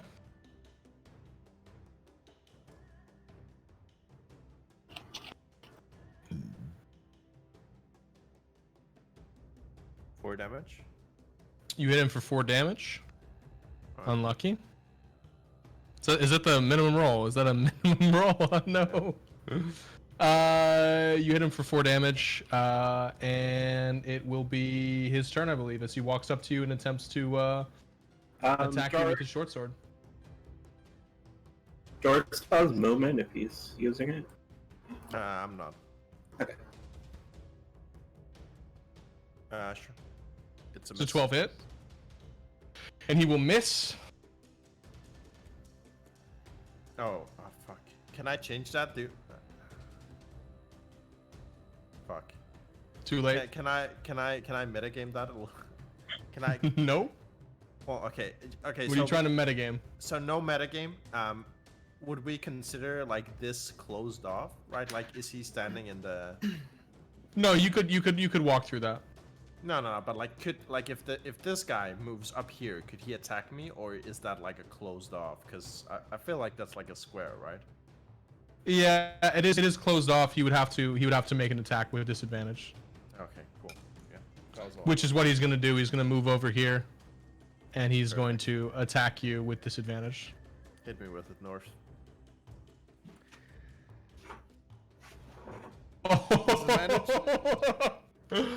Oh no! I lose my crit. Are you kidding me? Oh, I lift my sword. As you dodge, however clever his initial strike looked, it did not actually land. So he will summarily miss, and yeah, it will go to the other guard's turn, who turn and attempt to attack the gnome. What guard? The guard right next to you. I can't see any guard. The guard Oh, right that guy. here. All right, cool. There's a crazy guy over there. He takes no heed of your, mysterious musings, given that it's not your turn and you can't talk. Why can't you talk? And we'll roll a 17 to hit with his short sword, dealing 6 damage. Ow.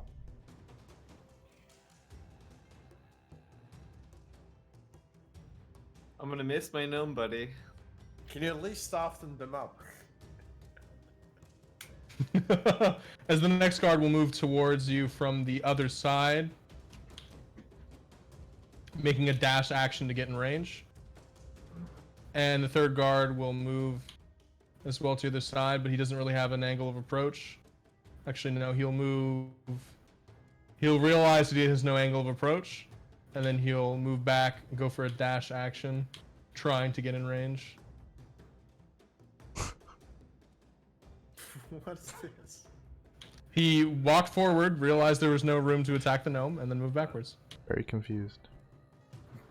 He's a confused lad. And the final guard will make a dash action to try and get in range of the gnome.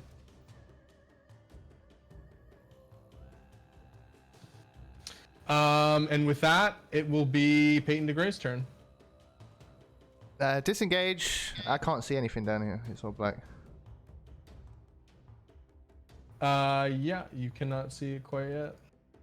No. But I'm moving. 5, Yeah, 10. here, I'm revealing it. I'm revealing it. Oh god, no, not more. Okay. 15, 20, 25, 30. Oh. Oh, fuck me. As you encounter another guard at the end. The two geniuses. The only way to 5, leave 10, is. 15. What do I see? I can't see down there. That's all you can see. Alright, alright. Danabo's going full Leroy Jenkins right now. Yeah, actually though. As we move back to Mr. Dora's turn. Alright. I'm going all out, okay? Alright, we're using our newly acquired spell. Arms of Hadar. Boom. Everybody within 10 yards. Wait, did I not cast it? You did not hit the spell. Oh, there we go. Everybody within 10 range, which I assume both of them are, have to make a DC 13 strength check. Is it strength? It is strength. Strength. Yeah. So go ahead. Which one was They- that? Oh, both. It was There the we go. one in front of you, and then the one to the above you, first and second. Let's go. Will let's both go. fail. Dealing 2d6, Six. dealing 6 damage to the two of them. Yeah. And they cannot take reactions until their next turn. Yes. Cool. So, now I want to use my movement. Is this like, can I run through this guy? Like, do I lose? Given that you have them completely like grabbed by the spell, Yeah. I'll say that you don't lose any movement from moving through them. They're not difficult terrain. It's your terrain for the time being. Cool. I wanna go down here. So for this, it would be like use the Q, because it's not gonna like use the Q action because you can't exactly like that would be 30 feet. Yeah, that's perfect. Yeah, that's where I want to stand. Oh, okay. And I'm All right. heading this way. All right. As it moves to be the next guard's turn. Are they restricted there? No. No, they're I don't not. think They just so. can't take reactions. Yeah, So yeah. this guard will move down 30 feet, and then will attack Got you my sword. again. Dealing 14, hitting for 14, and I have I Sorry, have hitting- 14 AC. Does that meets does it, that meets hit? it, beats it. Dealing 1 damage. I'll take it. As the other one notices and looks to go around, makes a dash action to try and get behind you. Gain advantage.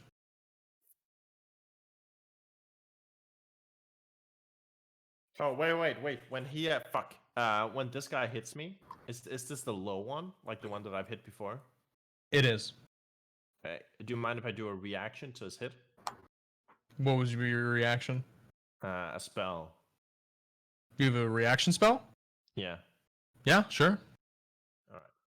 I'm gonna cast Hellish Rebuke for 13 fire damage. Holy shit.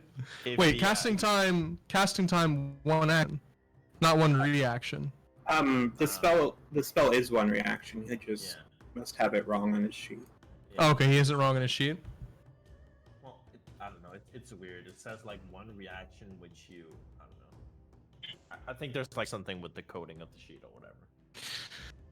Let's see if it survives. If it can make a dexterity saving throw. It critically fails the dexterity saving throw, being engulfed in the flames and burning to death. Killing him.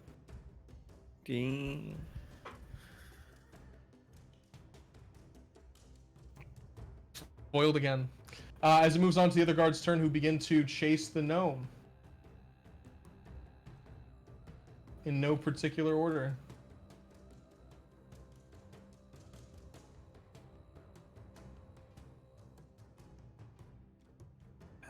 Just gonna click Hellish Rebuke again to test.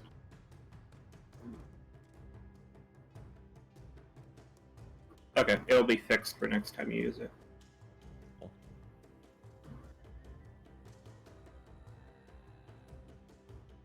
As another guard will enter into the turn order and will strike you with his dagger.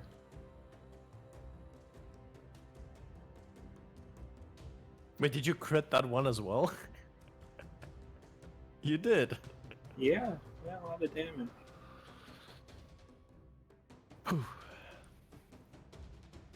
Rolling a 16 and hitting for... Dagger's 1d4, correct? Yep. 4. Hitting for 3 damage. Alright.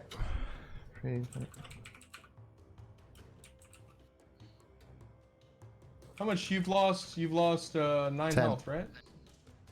10? 7 and 3, yep. Got 5 left. Wait, why can't I see that? Oh, no, I can see that. I just edited it. You can edit it on your token. Yeah.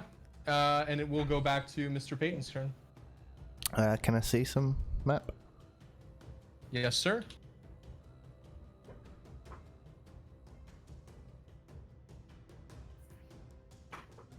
It's nighttime, so your vision's not that great, but you can see out about that far.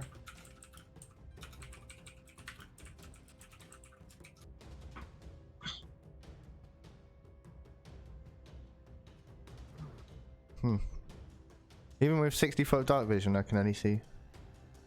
Oh, you have dark vision. So it is night outside.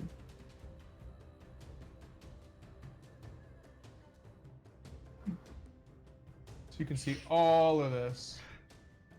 And we That came guard, in. however, cannot see you. We came in top or bottom. Here. I don't know. Do you remember? I feel like Peyton would remember. I don't. You came in through the top. Were there more guards when we came to the top? Or was it just these guys at the entrance? Screw Those it. are the guards you. Those are the guards you remember. Are you Fine. gonna move away from there? You gonna disengage? Or are you gonna- Disengage, yep. And Expeditious Retreat is gone off map. That's spell slot. Peyton's gone. All right. Peyton's out of there. Who's gonna- Expeditious Retreat is a 10-minute spell. You only have to cast it one time. Not Oh, I didn't 3 know that. times. I don't need to use it. Oh, it's concentration. Alright. Yeah, I've still got all my spell slots then. Cool. As we will move back to the other combat. Oh shit. You're just gonna let Dora die. Okay. You're nice knowing you. So fine. this is happening simultaneously, so right, like it could be that they managed to It get could out be. in the nick of time and save him. True. Who knows? So given that these are happening, I'm gonna allow a couple turns to happen. Alright.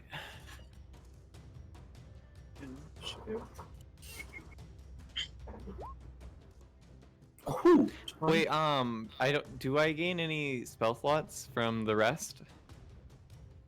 You'd have to check. As a druid, you do not. It has to be a full one, huh? Yeah. Okay. No, the druid gained 1 new spell slot, so that should probably. Oh, Yeah. oh, you so gained a I new just spell currently slot. have 1 because of the new one. Yeah. Okay. Correct. All right. Are we rolling for initiative? Yes, sir. Alrighty. Dario, do you want to roll for frames? Yeah, Dario, roll for me, please. I'm on it. Excellent. Damn, Freemz just made you his bitch like that. Well, I said there you go, please. Freemz. It's an 8.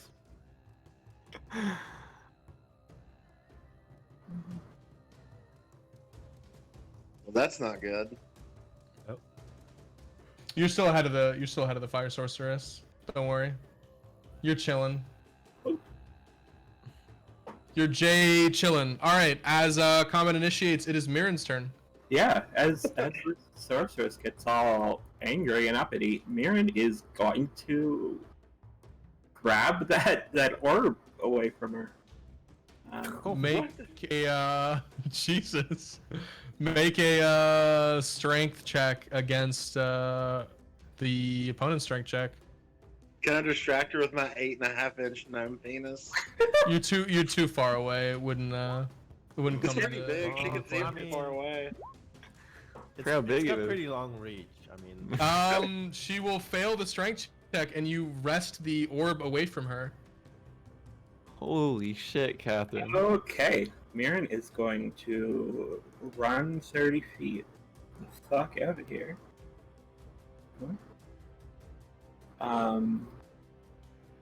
does she want to do a reaction? She will react and attempt to unarmed strike Catherine. Can I steal the orb from Catherine? As she runs past you. You have to wait till it's your turn. I would allow a reaction attempting to steal the orb from Catherine. I mean, I hate this party. so what do I roll? She completely misses. You here roll a sleight of hand check for Freemz against Catherine's dexterity. A critical failure against Catherine will mean that the orb goes away as Freemz's character, Mr. Jinzik, will fall to the ground, twisting his feet in the process and sort of falling sorry, over on Freemz. himself. Okay, Mirren will pause as she's walking away, pick the orb back up, and keep on going. Yeah. And then it'll be, she'll yell, "Let's get the fuck out of here, everyone!" Yeah. Then it's Silo's turn. I'm in a panic. I'm not sure how to handle what Mirren just did. I'm trying to see if this woman is interested in attacking me. Is she holding ill will towards me? She's gonna attack me, right? You see fire erupting from her face and her arms and her legs and her eyes. Right, you're pretty safe to assume that she's probably going to attempt to murder you in cold blood. Getting this feeling that she's not going to see it the way I see it. I go ahead and try to run as far as I can, which is can I use a 60 Dash feet? Yeah, a action. bonus action. Yeah. So how? Not a bonus. You use your movement and your action. So you use your Right. main action as a dash. So you go 60 How do feet. I and do it's your the entire turn. movement Q. thingy? Q. Yeah. And so hit then- Q. So hold your token, hit Q, and then hit Q a second time when you want to place yourself somewhere. And then you can just hit Q another time to just place yourself in a new place. So you do something. Well, can you just move me the furthest? Oh, how'd you do that? What the fuck? So just hold your token.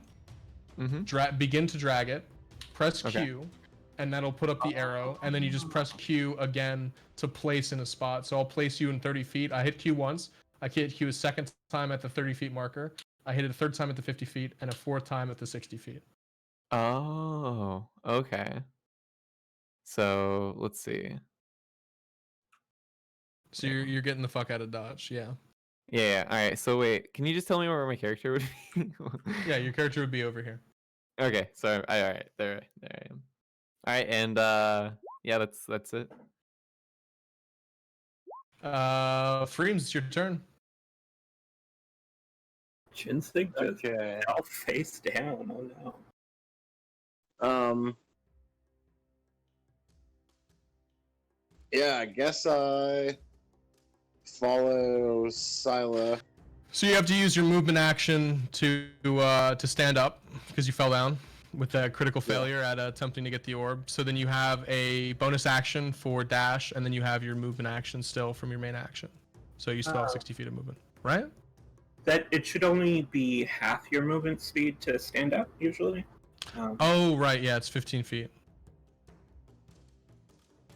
So you should still have 15 feet of movement and a dash action as your bonus. Can you make 2 dashes as a rogue? Rules is written. You can. Yeah. Yeah, okay.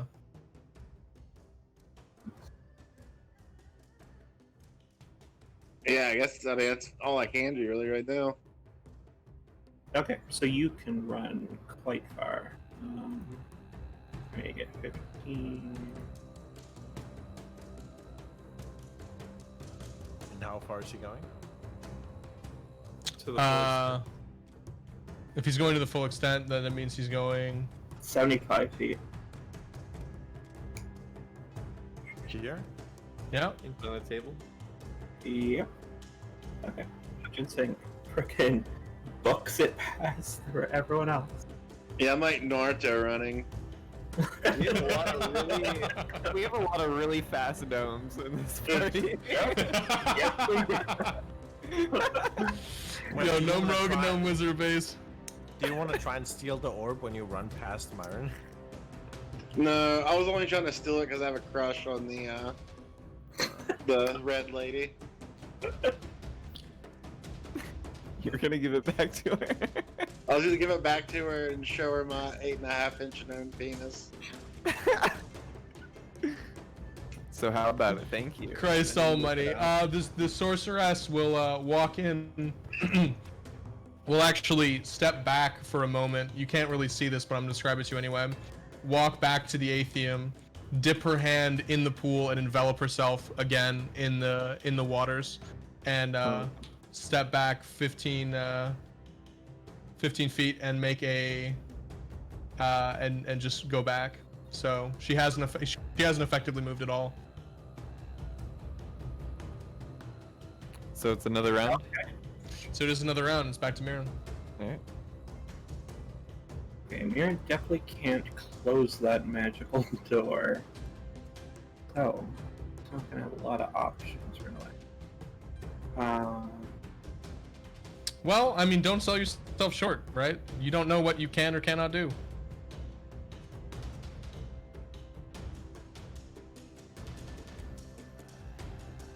Okay, Mirren is going to use her.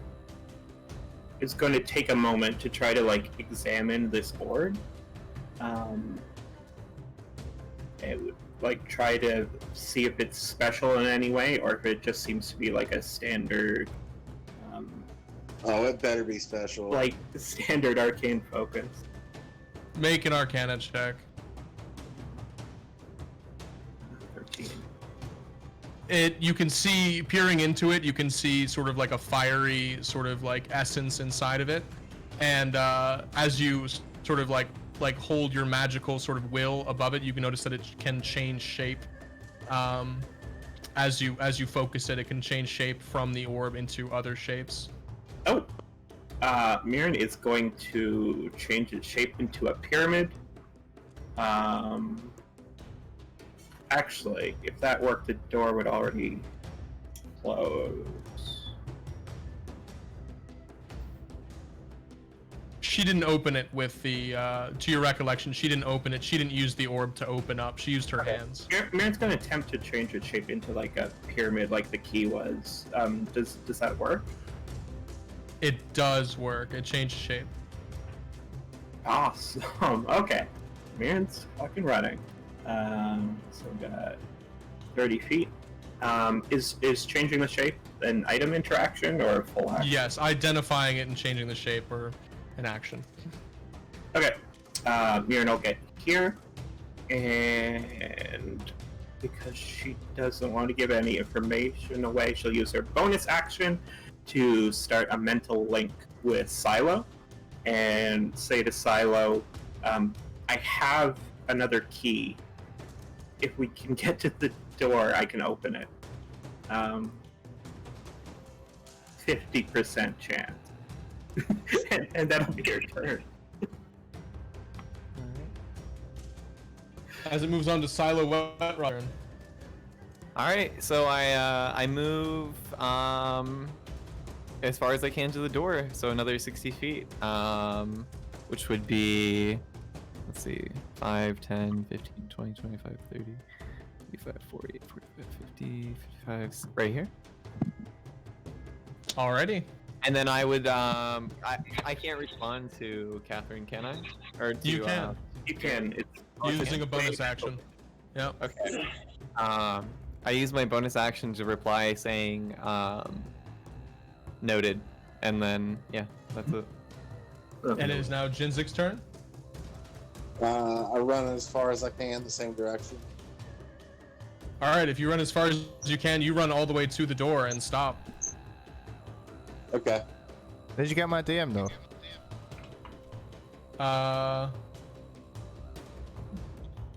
Yes. Alright.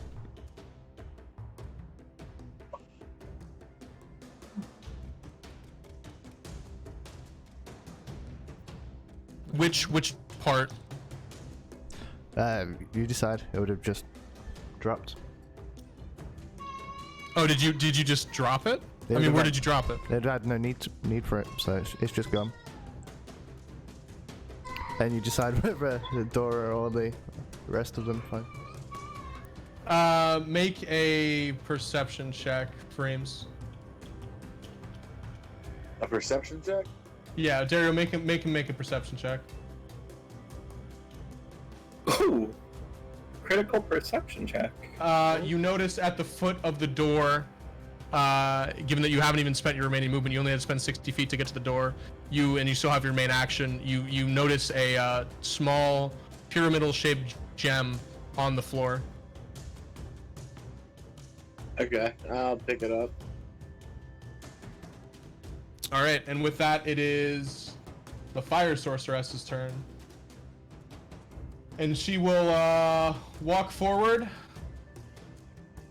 Her movement, 30 feet, and looking at Mirren, will channel all of the aethium around her, and it will open up 2 portals to her left and right, here and here, if you can see those pings, which will simultaneously shoot two fire bolts at Catherine.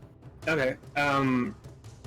Does she have all the material components she would need to do this? Yes. Okay. She has enormous amounts of raw magic.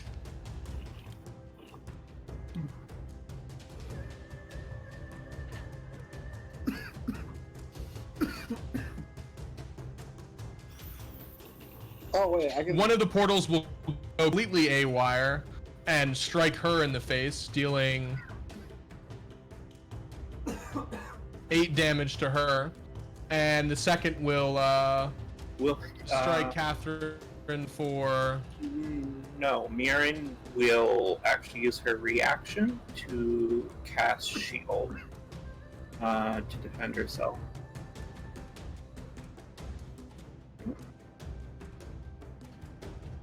Stop pressing crowbar. +5, so wait, so you have how much AC total? 21. You have 21 AC total? Yeah. Well, how do you have 16 AC? +3 from dexterity, 13 base from having warped being. God damn. That's tight. Alright. Not bad. Alright, it'll completely, it'll be absorbed into your otherworldly skin. And yeah, we will move back to our other heroes attempt to rebuke the assault of the guards. Dwarf being? That seems broken as fuck. Hey, I can roll for myself now, by the way. Phased. As we'll move back to Dario and the guards. Oh god. The tornado messed up, but yeah, it's just Dario, right? Peyton's gone, right? It is just Dario. Yeah.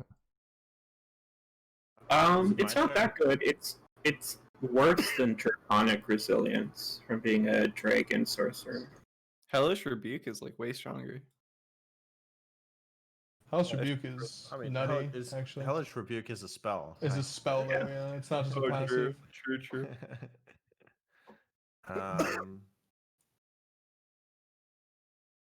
Is it For now, we're you're above the guard. okay? Ignore the initiative numbers. Okay. Is it my turn? It is your turn. I'm just gonna strike. 15. 15 will hit. 4. 4 damage. Yeah. You will hit him across the chest, dealing 4 damage, and he will strike you back with his short sword. Ooh, critically hitting for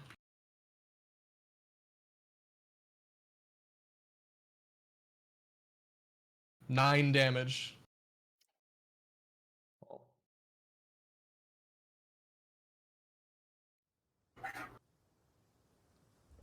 Alright.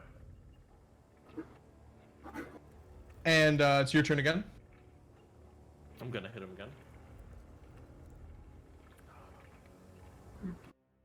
It's 8 to hit.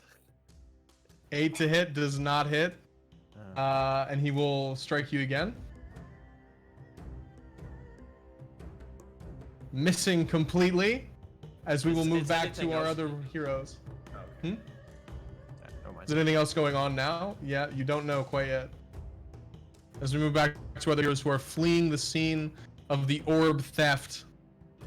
As it moves on to be Catherine's turn. As Mirren is up. Yeah, okay, so Mirren. Gonna eye how far she can go. She can go pretty darn far.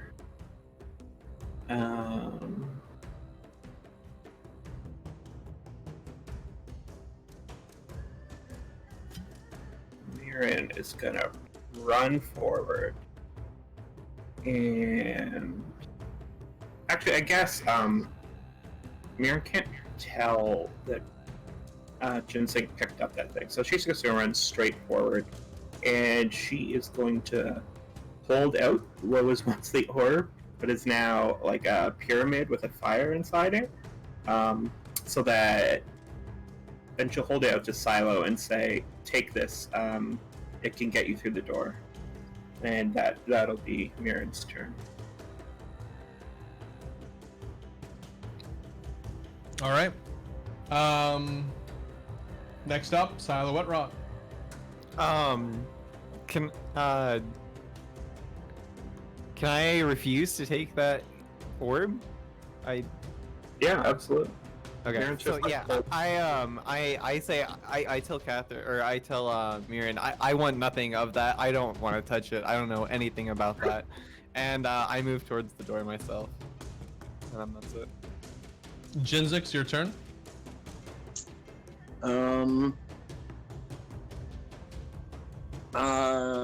It's the door. It's locked, right? It is locked. And it's got It the has a pyramid-shaped hole. You have a pyramid-shaped gem. By this point, Jinzik would know about the keys. Yeah, he's seen it. Oh well, you guys remember I was gone for like the last. Yeah, your character would know about it though. Yeah. Okay. Yeah. Your character knows Alright, about the well- mechanism more or less. All right. Put the pyramid in to open the door. You put the pyramid in, and how do you? And then what do you do? You just put it in. Well, his character knows he needs to light it and stuff. Yeah. You can't Oh, do wait, that yeah, to Freemz. I can and I will. I asked Jinzik how to open the door again because I'm high from his pipe. You ask yourself how to open it? Yeah, It's that not works. That How works. high are you? Can I respond to him and tell him, light Yeah. that fucker on fire, dude? What are you doing? Light him up. All right. So we can assume Yeah. he moves down to get the torch. He moves back up using 10 feet of movement. And then what do you do? Open the door. How? You God just damn got it. the torch Oh. off the wall for it. So what Oh, do I you do? thought I already did that. All right. So yeah, I use the fire, I guess, to heat up the pyramid. As it's in the door? The bricks Fuck. begin to make way as you light the gem on fire in the door, and it brick by brick it begins to disassemble the wall as you're greeted by the sight of the outside cavern. You move through. I peek through to see what's going on. And you see the other side that we were seeing before, that we keep like peering back and forth between. You have to decide either to move forward or not. Can I see Dora? You cannot. No. Okay. He's out of line of sight. Yeah, I walk through. All right. The door closes behind you, trapping the rest inside. But the pyramid's still in there, right? He moves through, but if he doesn't, the pyramid doesn't move. The pyramid it disassembles the wall. There's no place in there. You move through it, but do you move away from the door or do you just move to the other side? Fuck, I Just feel like there's on the shit other I side of need the to door, do. right? Yeah, on the other side of the door. Okay. It is now the fire sorceress's turn. She will move. How many feet is that?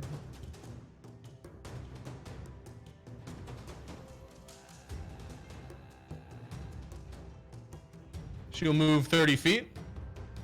And then, given that you are only 60 feet away, cast another firebolt. Using the remainder of her of the aethium around her arms. Oh shit. Oh, she didn't use it all up last time. That's a shame. Nope. Ah, I didn't miss it. They That should be both missed. +3, but yeah, they the first one misses. There's only one. There's not two. Oh, And we thought this chick was powerful. Oh wow. She's a servant. I mean, if you'd fought her in the damn room, fuck me, man.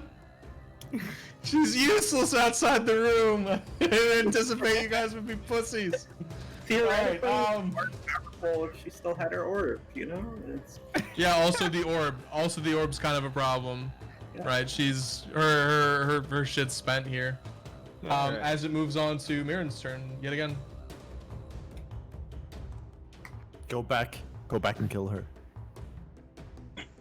Thinking about it. Mirren doesn't know this. What? Mirren she sees just the saw- aethium dissipate and she doesn't have any fire orb, and she knows that she doesn't have any component pouch. So and she she's sees a missing her sorceress spells and- lacking an arcane focus that missed 3 firebolts, smacked herself in the face with one of them. So I mean, realistically at this point, a pretty lackluster sorceress, I don't know. It's your turn though. Oh, sorry. Yeah. The door is open.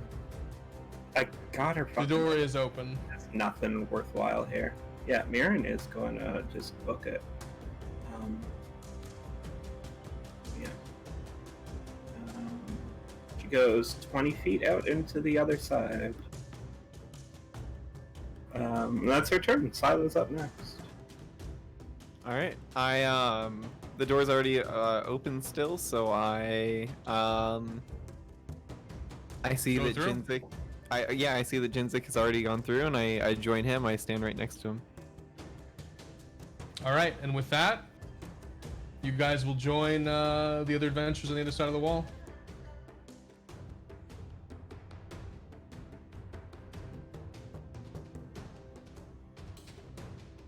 Adventurers plural or just Dora? Well, adventurer, yeah. Whoa, I see 2 Doras. Oh, whoops. Sorry, mirror image is a later spell. Not quite yet. What the fuck, 2 Doors? 2 Doras. Assume that you went in the order that you came in, so you're gonna go in Yeah. this order.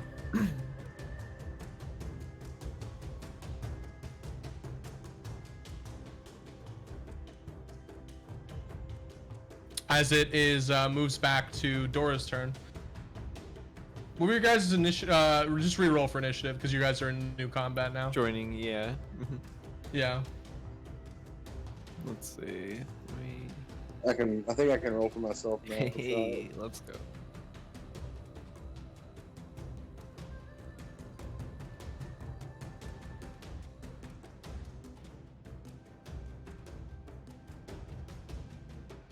Who's rolling for Freemz? Freemz can roll for I'm gonna- himself. Oh, he can? Okay. I think so. You have to select your token first. I don't know how you're going to do that on mobile. I think I selected my token. I'm trying to find. The initiative should be in the middle of your character sheet, towards the top. Yeah, top middle. Okay. Sorry, There we guys. go. No, you're fine. Oh. This works. You guys are just gonna be Quick with sheet. Silo's gonna go first, and it's just gonna determine turn order within you guys. Where's Freemz? Oh, there he is. Alright, sweet. Yeah, and Dora was at the top of that actually. He I had know a it's 23. So before. Alright, So it's Dora, it is and your then turn. Okay. Yep. Oh my god. There we 7 go. to hit does not hit as the men cannot quite attack back as it is Silo Wetrot's turn. Alright, let's see. What do I yeah, I just I see Dora in combat and I go to join him. I see that he's in trouble. And I could I say I move right here? Is that a valid spot?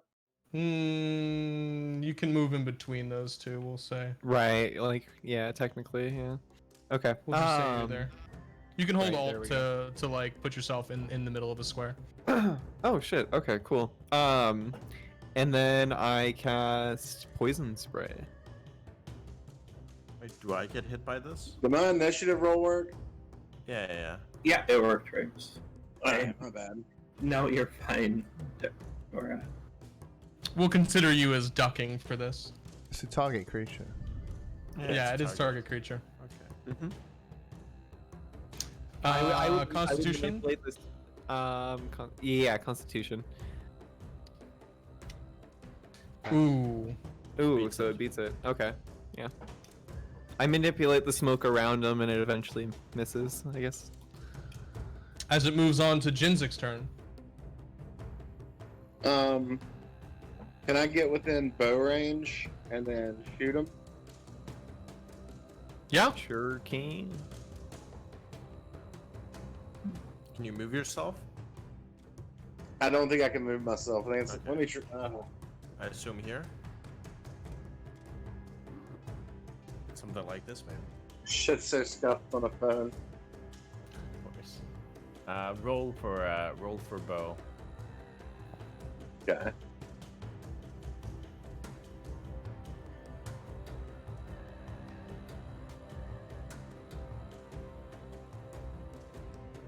It takes it a second. Whoop. Fuck.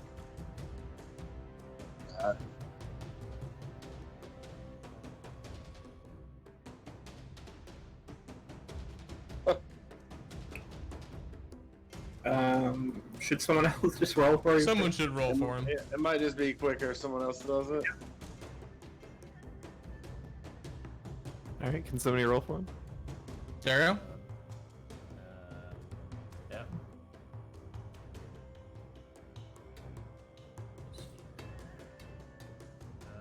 Short bow.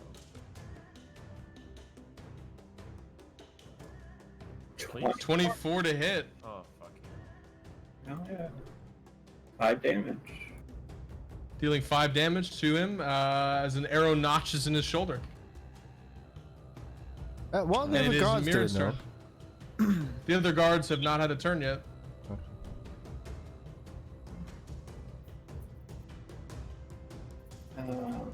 Okay. Alright, good smart. What do you do? Mayor Catherine. will, seeing that everyone else is down here, walk up here. She'll take, she'll send a mind sliver after this guard, and then she'll step 10 feet back.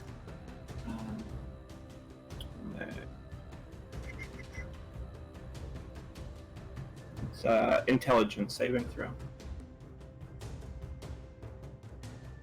It does affect him, dealing 6 psychic damage.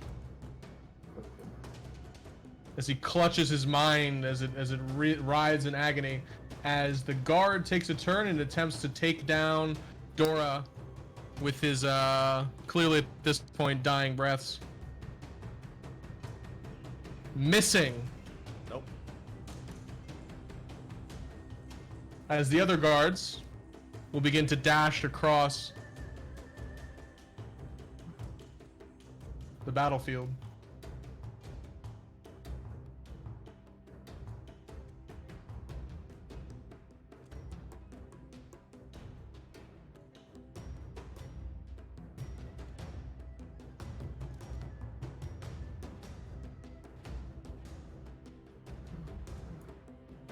You guys still there?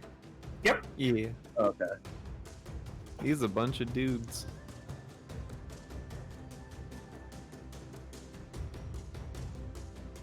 One, 2, 3, 4, 5, 6. Alright. We can do this. All right, it's back to Mr. Dora's turn. I didn't plan for this to be a long combat, so might have made some bad choices. This is just gonna be a short hit. Oh, whoops. Another swing and a miss. Another swing and a miss.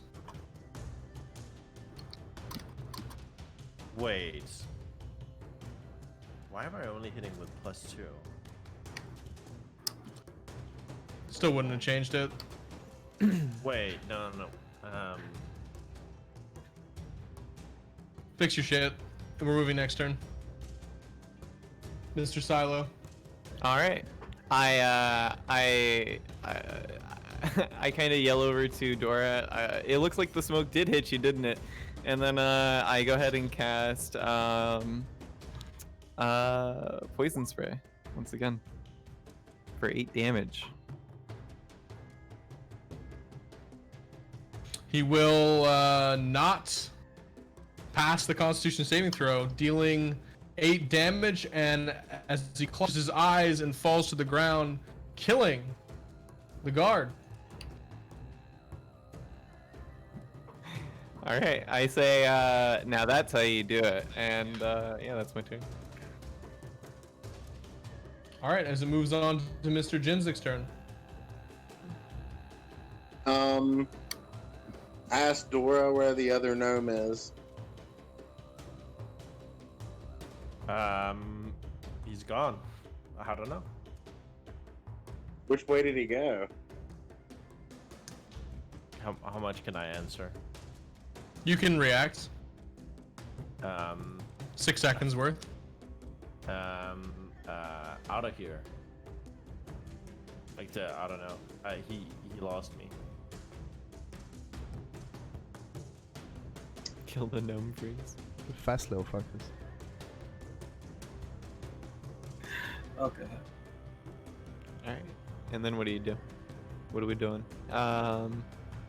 We still have dudes that are on the other side of the bridge. We can start we getting see ready them? to. Do we have we noticed them? You have not noticed them as of yet. You're not line of sight of them. I didn't refresh the fog of war, but yeah, you don't see Right. them. They don't see you though. They did hear that guy die, and you do hear them moving towards you, but that's it. Alright, I go to the the base of the. I sneak to the base of the bridge. So you make a hide action and then you attempt to sneak. Yeah. Like Where like to? behind this rock over here. Yeah. Like over here? Hold on. I was thinking to this rock over in front of the bridge. Isn't that a rock there? Oh, so like right here? I can't see where you're thinking. I just moved your that'll be character. fun. Where you guys That'll be standing? fun. Yeah. Okay.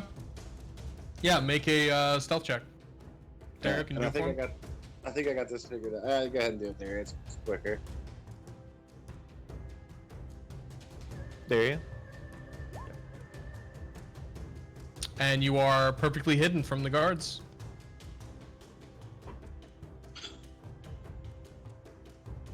As it moves on to Mirren's turn.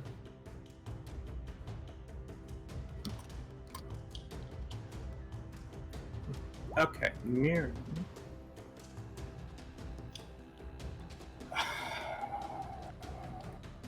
Has no idea where anybody is.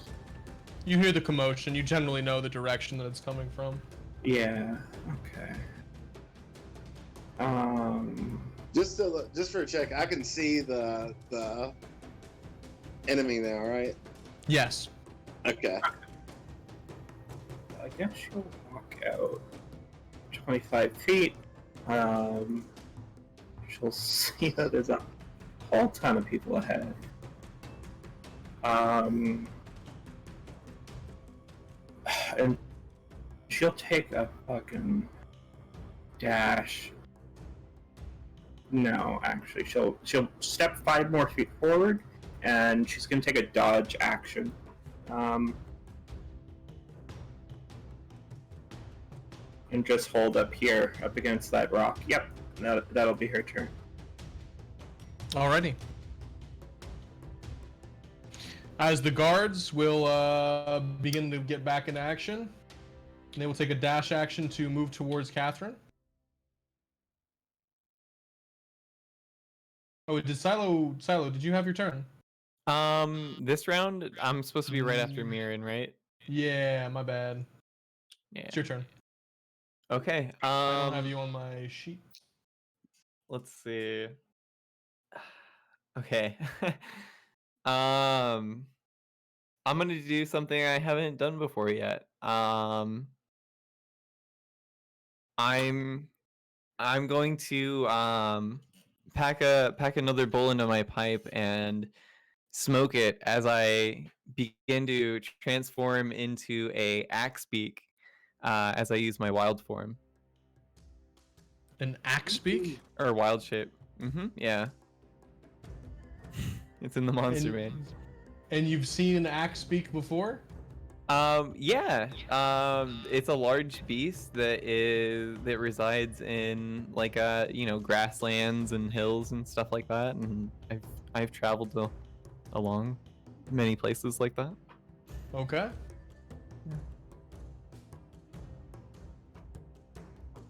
One of them sweet terror birds. Giant chicken. It's a giant. So I'm gonna be like a giant like black bird with like a razor sharp beak, and yeah, I'm a big motherfucker. And you transform into its hit points, correct? Yes. So it would be, I think, 19 hit points. It is 19. Yeah. All right. What do you do next?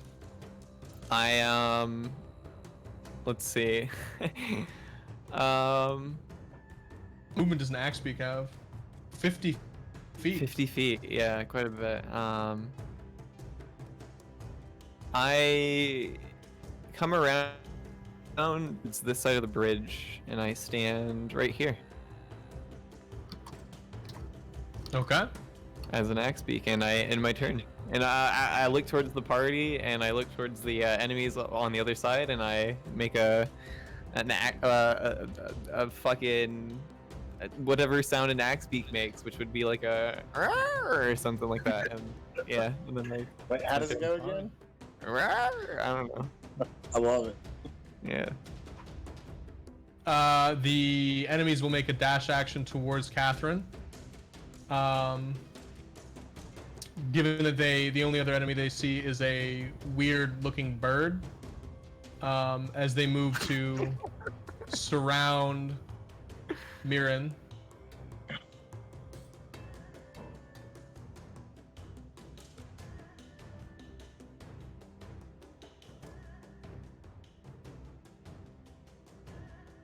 And the remaining guards walk up behind them to reinforce their comrades. That third one will have walked past Jinxink's Does it get a attack range, right? So he should have the opportunity to do an attack. Yes. I should be able to do a Do sneak you want to attack, use your actually. reaction? Yeah, it will be. It will be a sneak attack unless it is a sneak attack. If you want to use your reaction.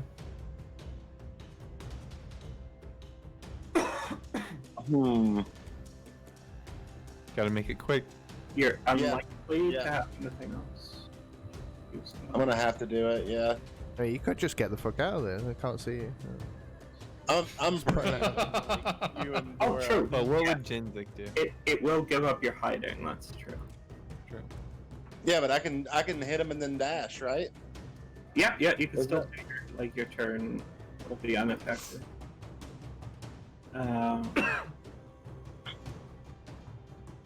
And their reach is 5 feet, and they're not actually in the next square of you. They're kind of in the middle of a square, so they're not actually like this. This character is not near enough to attack of opportunity you.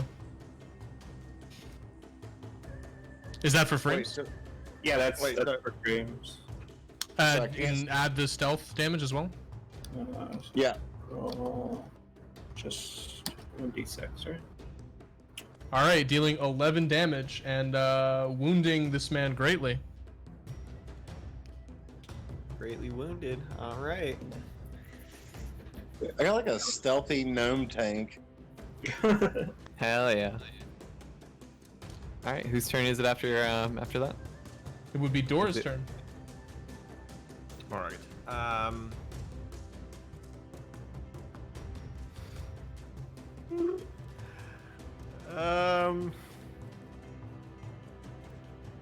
How is this cliff looking? You can stand on that and you won't fall off. Yeah, but like, how far down is it? It's about 10 feet. Can I jump that like comfortably? Like jump Or, like, over into slide the down. water. Yeah, or like slide down. Yeah, you can. Why wouldn't you just fight? Oh, it's a water There's gas. like Alright. 1, 2, 3, 4, Do it. 5, 6. Do whatever your character would do. Dude, you are distracting all of them right now, okay? I'm just saying. Look, dude, I'm just a bird. All right. This guy talks like a god and runs like a chicken. Oh! Hell yeah, dude. Shit! Hell yeah. Dude, I'm Left us with the fucking- sorceress to die, and now he's gonna run again. Dude, that fucking sorceress, she has a death wish, okay? That ain't none of them.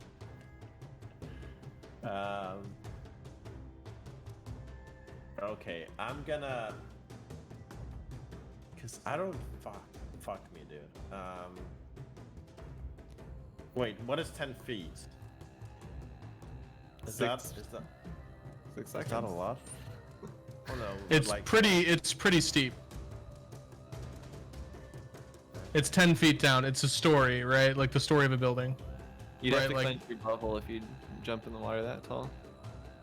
That's like nothing. It's not that bad. You could jump that onto ground and you'd be pretty All proud. right, I'm not exaggerating. Alright. He's just trying to keep Dora in combat. Alright, I'm just gonna. Fuck. Okay, I'm gonna. Can I stand here? Is that a thing? On the water? Well, Like on there's the a edge? cliff here. You can stand on the edge of the wall. You can stand on the edge there, yes. Alright, I'm gonna stand on the edge and I'm gonna fire Eldritch Blast at this guy. Okay. I'm gonna cast Gust and knock this fool into the water. 10 damage. Dealing 10 force damage, 17 will hit, instantly obliterating this man's head as he just completely caves in, killing him.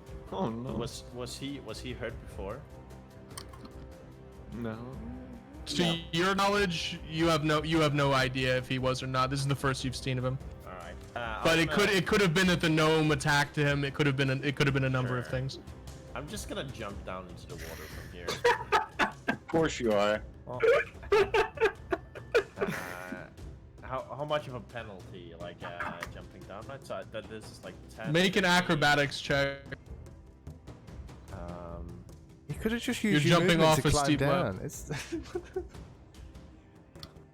All right, you successfully jump into the water and land square on your feet. Is it like a? Can I walk in the water? Yeah, it's relatively shallow. All right, I'm just gonna. It's probably like 2 feet deep. Oh, the Q? Like, why doesn't it work? There you go. You're not hovering over your. You're not using your.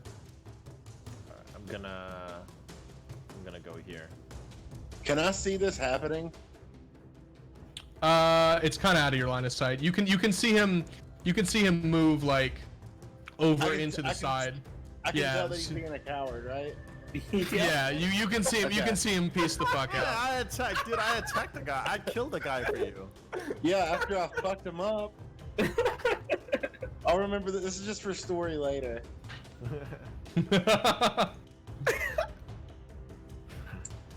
All right, as it moves on to Jinzik's turn. So which one did you mark? The one that's dead? Yeah, he's X'd. It's not the one that you attacked. The one that you attacked is the green. Is the green one. Okay. That was the Okay. first one to move by. Technically I can sneak attack another one, right? Because they're within If you 5 can- feet of, If you Either can flank one. either the two that are within 5 feet of within Catherine. 5 feet of Mirren. Yep. Yeah, I'm gonna try to sneak attack the one in the middle. I'm gonna simplify this. That's where they are. You're gonna Okay. sneak attack the one in the middle? Which one? This one? Yeah, that one. Now that you Okay. now that you move them. Rolling it for you. So, 13 to hit. Oh, actually, does he have advantage from flanking? He does have advantage from flanking, so that's a critical hit. It is a critical hit. Do you double the sneak attack on a critical? I don't believe so. 9 damage. Wait, it already rolled the critical hit damage, right? Or Yeah, Yeah, it rolled 5 plus 2. yeah. So yeah, it dealt 7. total of 9 damage Why 9? Plus because It's sneak it attack. crit plus sneak from the advantage. It's a rogue, so he gets sneak. Yeah, he gets advantage. If he has advantage on a target, he gets sneak attack. But isn't the sneak attack already within the damage? no. No. No, that's the critical You're crit. trying to screw me over because I called you a coward. No. I'm just saying. Oh my Bravery god. gets rewarded. Speaking of bravery, you can disengage with your bonus action if you wanted to move away. Yeah. I want to Disengage and move move where? towards the bridge. Okay, so okay, like Like move I'm the fucking here with 5 squishiest feet. So like over here. Yep. Okay. You can move further than that as well. You can move all the way up to That's here. good. That'll be Okay. good. What's bow range? What's the bow range? Bow range is huge. You could go all the way across. You'll. Alright, go way across the bridge. Sorry. Yeah. Sorry. This would be so much easier if I was on a computer. Yeah. Oh, you will be soon. We'll be fine for Yeah. next session. As it moves on to Mirren's turn. Okay. Mirren is going to focus her sorcery points into a level 1 spell slot. Using her bonus action, she is going to attempt to use the special orb that is in the shape of a pyramid in her hand as a spell focus. Add +1 to your rolls. Okay, and she's gonna cast Arms of Hadar. So every all these guards have to do a DC 14 Strength saving throw.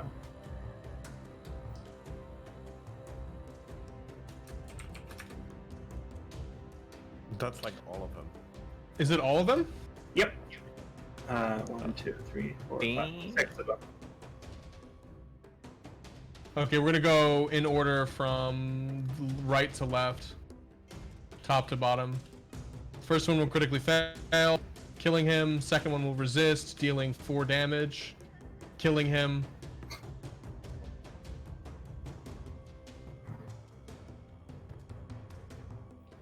Third one will critically fail, not killing him, but dealing 7 damage. Fourth one will resist, dealing 4 damage. The fifth one will resist, dealing 4 damage. And the sixth one will also resist. How many 19s can I roll in a row? Is this bugged? That is a lot of. That's a lot of 19s. Okay. Now that leaves 2 of them within striking distance. So Mira is not going anywhere. Yeah, she'll just sort of shout out at the Axpeak that must be her ally, who could talk to animals, and say, please peck the shit out of some of these fuckers. Alright, as it moves on to Silo Wetrod's turn. Yeah. Alright, I move as quickly as I can. I move my giant bird legs, and I run over right behind this dude. And I make a really loud squawking noise. And then I attack the dude right in front of me. Just ping so, it. like, Ping it, that this one? one? Yeah. Okay. So you have a +5 to hit. You have a +4 to hit. You have 1d8 +2 slash damage if you do hit. Okay, so what do I roll? How do I do this? Roll 1d20 +4. 1d20 +4, no spaces or anything, right? Yep. Alright. 16 hitting him for roll your 1d8 +2. 1d8. 3 damage.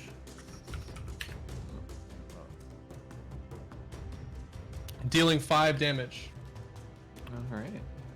As it moves on to the first guard's turn, he's going to move and try and attack the Axpeak that moved next to him with his dagger.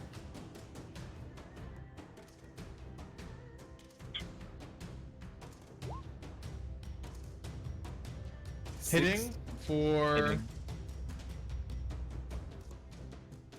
1 damage. Alright, I'm at 18 hit points then.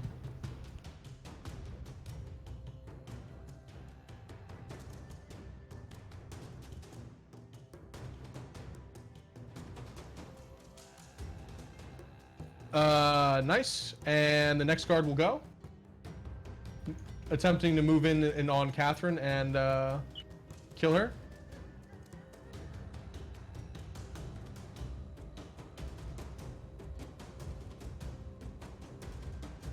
For 18 damage. Do you still have shield up? I'm guessing you don't. No, shield's just the 1 round. So Just that'll one hit. round, okay. That'll hit for, with his short sword, 1d6 damage. Hitting for 2. Yeah, okay. The next one will go. He'll turn to face you as well. They aren't flanking you because they're just on the same side as you. They're not on opposite sides, and that's how we're going to consider our flanking rules for this.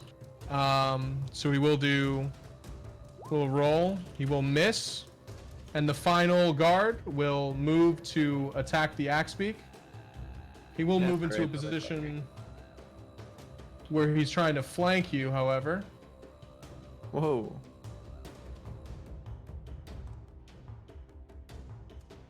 And with advantage, attack. Oh no. Critically. 21. That hits. That critically hits. With his short sword. Is that a short sword man? That's a short sword man. He's just tiny for some reason. I don't know why he's tiny. That's the rent of the family. He's a little guy. He's a little guy. What can I say? Going for 2d6, dealing 4 damage. All right, so I'm at 14 hit points.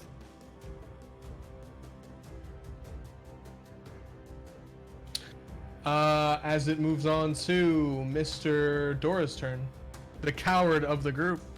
I'm not a coward. I'm fighting. Just away. How would Dor be more of a coward than? More of a coward than Peyton. Peyton's just gone to the toilet. He's got a small bladder. It's... True. He went to pee in the ocean. I'm gonna spend 10, move here. Eldritch Blast this guy.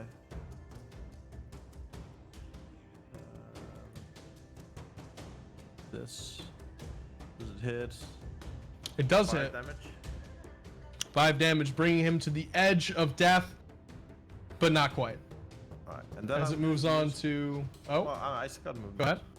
I still gotta move. Oh, true. Oh my god. We're going over here. As it moves on to Mr. Jinzik's turn. Alright. Can Can I I see? dash? Can I dash back to the one in the center and sneak attack? You can. Alright, let's do that. All right. Yeah, which one do you want to sneak attack? Which one do you want to sneak attack? The one in between Mirren and Salo. You have no angle to get the one in between Mirren and Silo. Wait, is the bird bigger than me? The bird is big. I'm It's a pretty large I big. can creature. move through them as part of my abilities, right? You can't occupy the same space as him. You can move through him, but you can't move through Okay, him into okay. space. You can Then actually I go will- around like Oh, that. you can dash there if you want to, yeah. It'd Using your probably be bonus easier to action. take the one in the top, wouldn't it? Then he won't get flanked, would he? Be facing him. No, he would get flanked. If he moved there. Flank is not about where he's facing. Flank is about the fact that he Oh, has yeah. one Attack person that on one, either that's good. side. That's good. Flank just means you have to have one side. Doesn't mean he has to be facing the opposite direction. That'd be a backstab, but It needs to be on the side. Right? I mean he's like the vector going through it is like effectively right. If you look at the vector going through, it's right. It's like what? It's like this. I consider that a flank. And he's also like he's being flanked by Catherine as well. So even if it weren't, this character is flanked. People have disadvantage on him because he has so many people that he has to worry about being around him that everyone has advantage on him for their roles because he's being flanked. How do Is I my rotate understanding of the my rules. character, by the way? There's like a little square. 23 to hit, 6 damage. 23 hit, 6 damage for the one in the middle. Yep. And with that, he will fall to the floor, Shouldn't say execute. clutching his Another chest, code. Holy fuck. clutching his chest, and dying on the spot.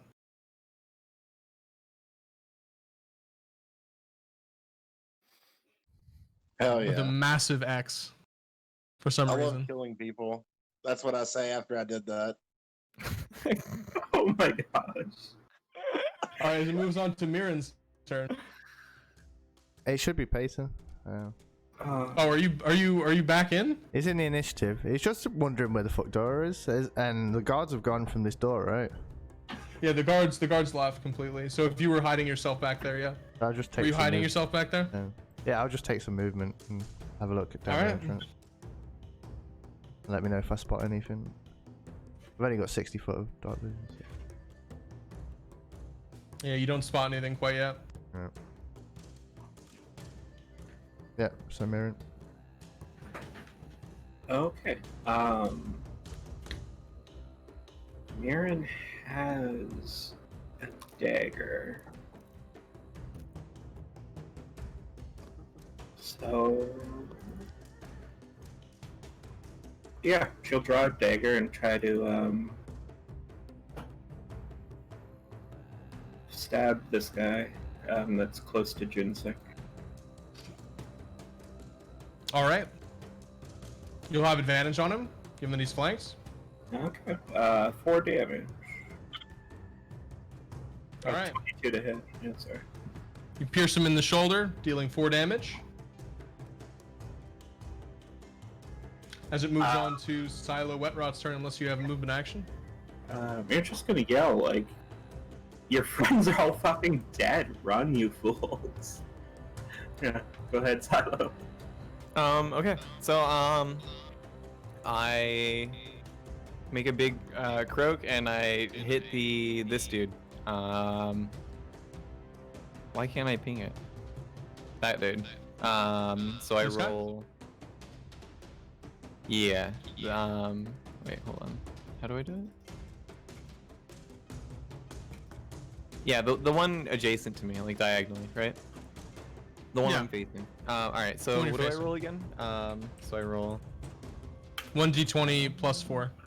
1d20 plus 12? That hits or no? 12 meets it, beats it. We'll hit him. Alright, and so I roll a 1d8 plus what? 1d8 plus 2. 2? Okay. You can just look up. You can look him up in the monster here. I'll send you the. I the sheet. actually got it pulled up. I just Oh. Okay. I see it now. Yeah. Got it. All right, so that's 4 damage. Dealing 4 damage to our evil marauder dwarven guard man. And moving on to the guards' turns. As this guard will again attempt to strike the axe beak with his dagger with advantage. Missing. As the second guard will attempt to do the same thing on the axe beak. This guard up here. Attempting to strike the axe beak. 15 does 15 hit Yeah. for 5 damage. I'm at 9 health. You can just click the so what do you want to do for your health is click your character, click your token, and then click your health, and then just subtract, like just type in, instead of 9, type in whatever you lose. So like minus okay. 4 plus 5, and that'll update your health bar above your character sheet, above your token. Oh, okay. As it moves on to the final guard's turn, who is going to move to attack Jinzik, who looks to be a rather threatening lad.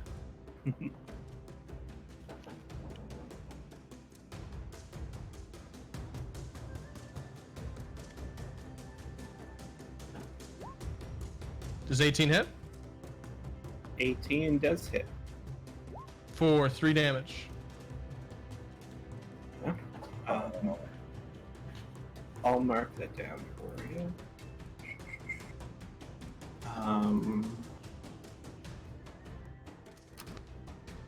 So if I remember correctly, I can sneak attack as long as they're within 5 feet of someone else, right? So long as they're within 5 feet and you're not on the same side. If it were just you and Catherine on the one side of that dwarf, if no one's behind him, then Okay. no. Gotcha. No, Because then you're just attacking his front. he wouldn't. He Yeah. wouldn't get advantage because it wouldn't be flanking, but sneak Oh. attack would still work. Oh, nice.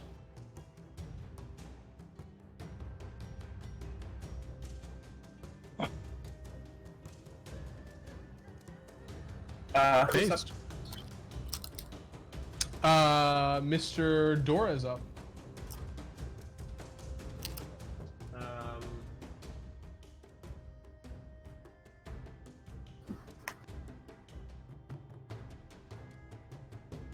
I'm gonna shoot this guy. Did you see which one? Yep, with an Eldritch Blast. Yeah. 18 does hit, and the 7 force damage will obliterate him, taking the full blast in the chest, and as he caves into his knees, the void energies will sort of seep out of him, killing him. I'm convinced the others have it.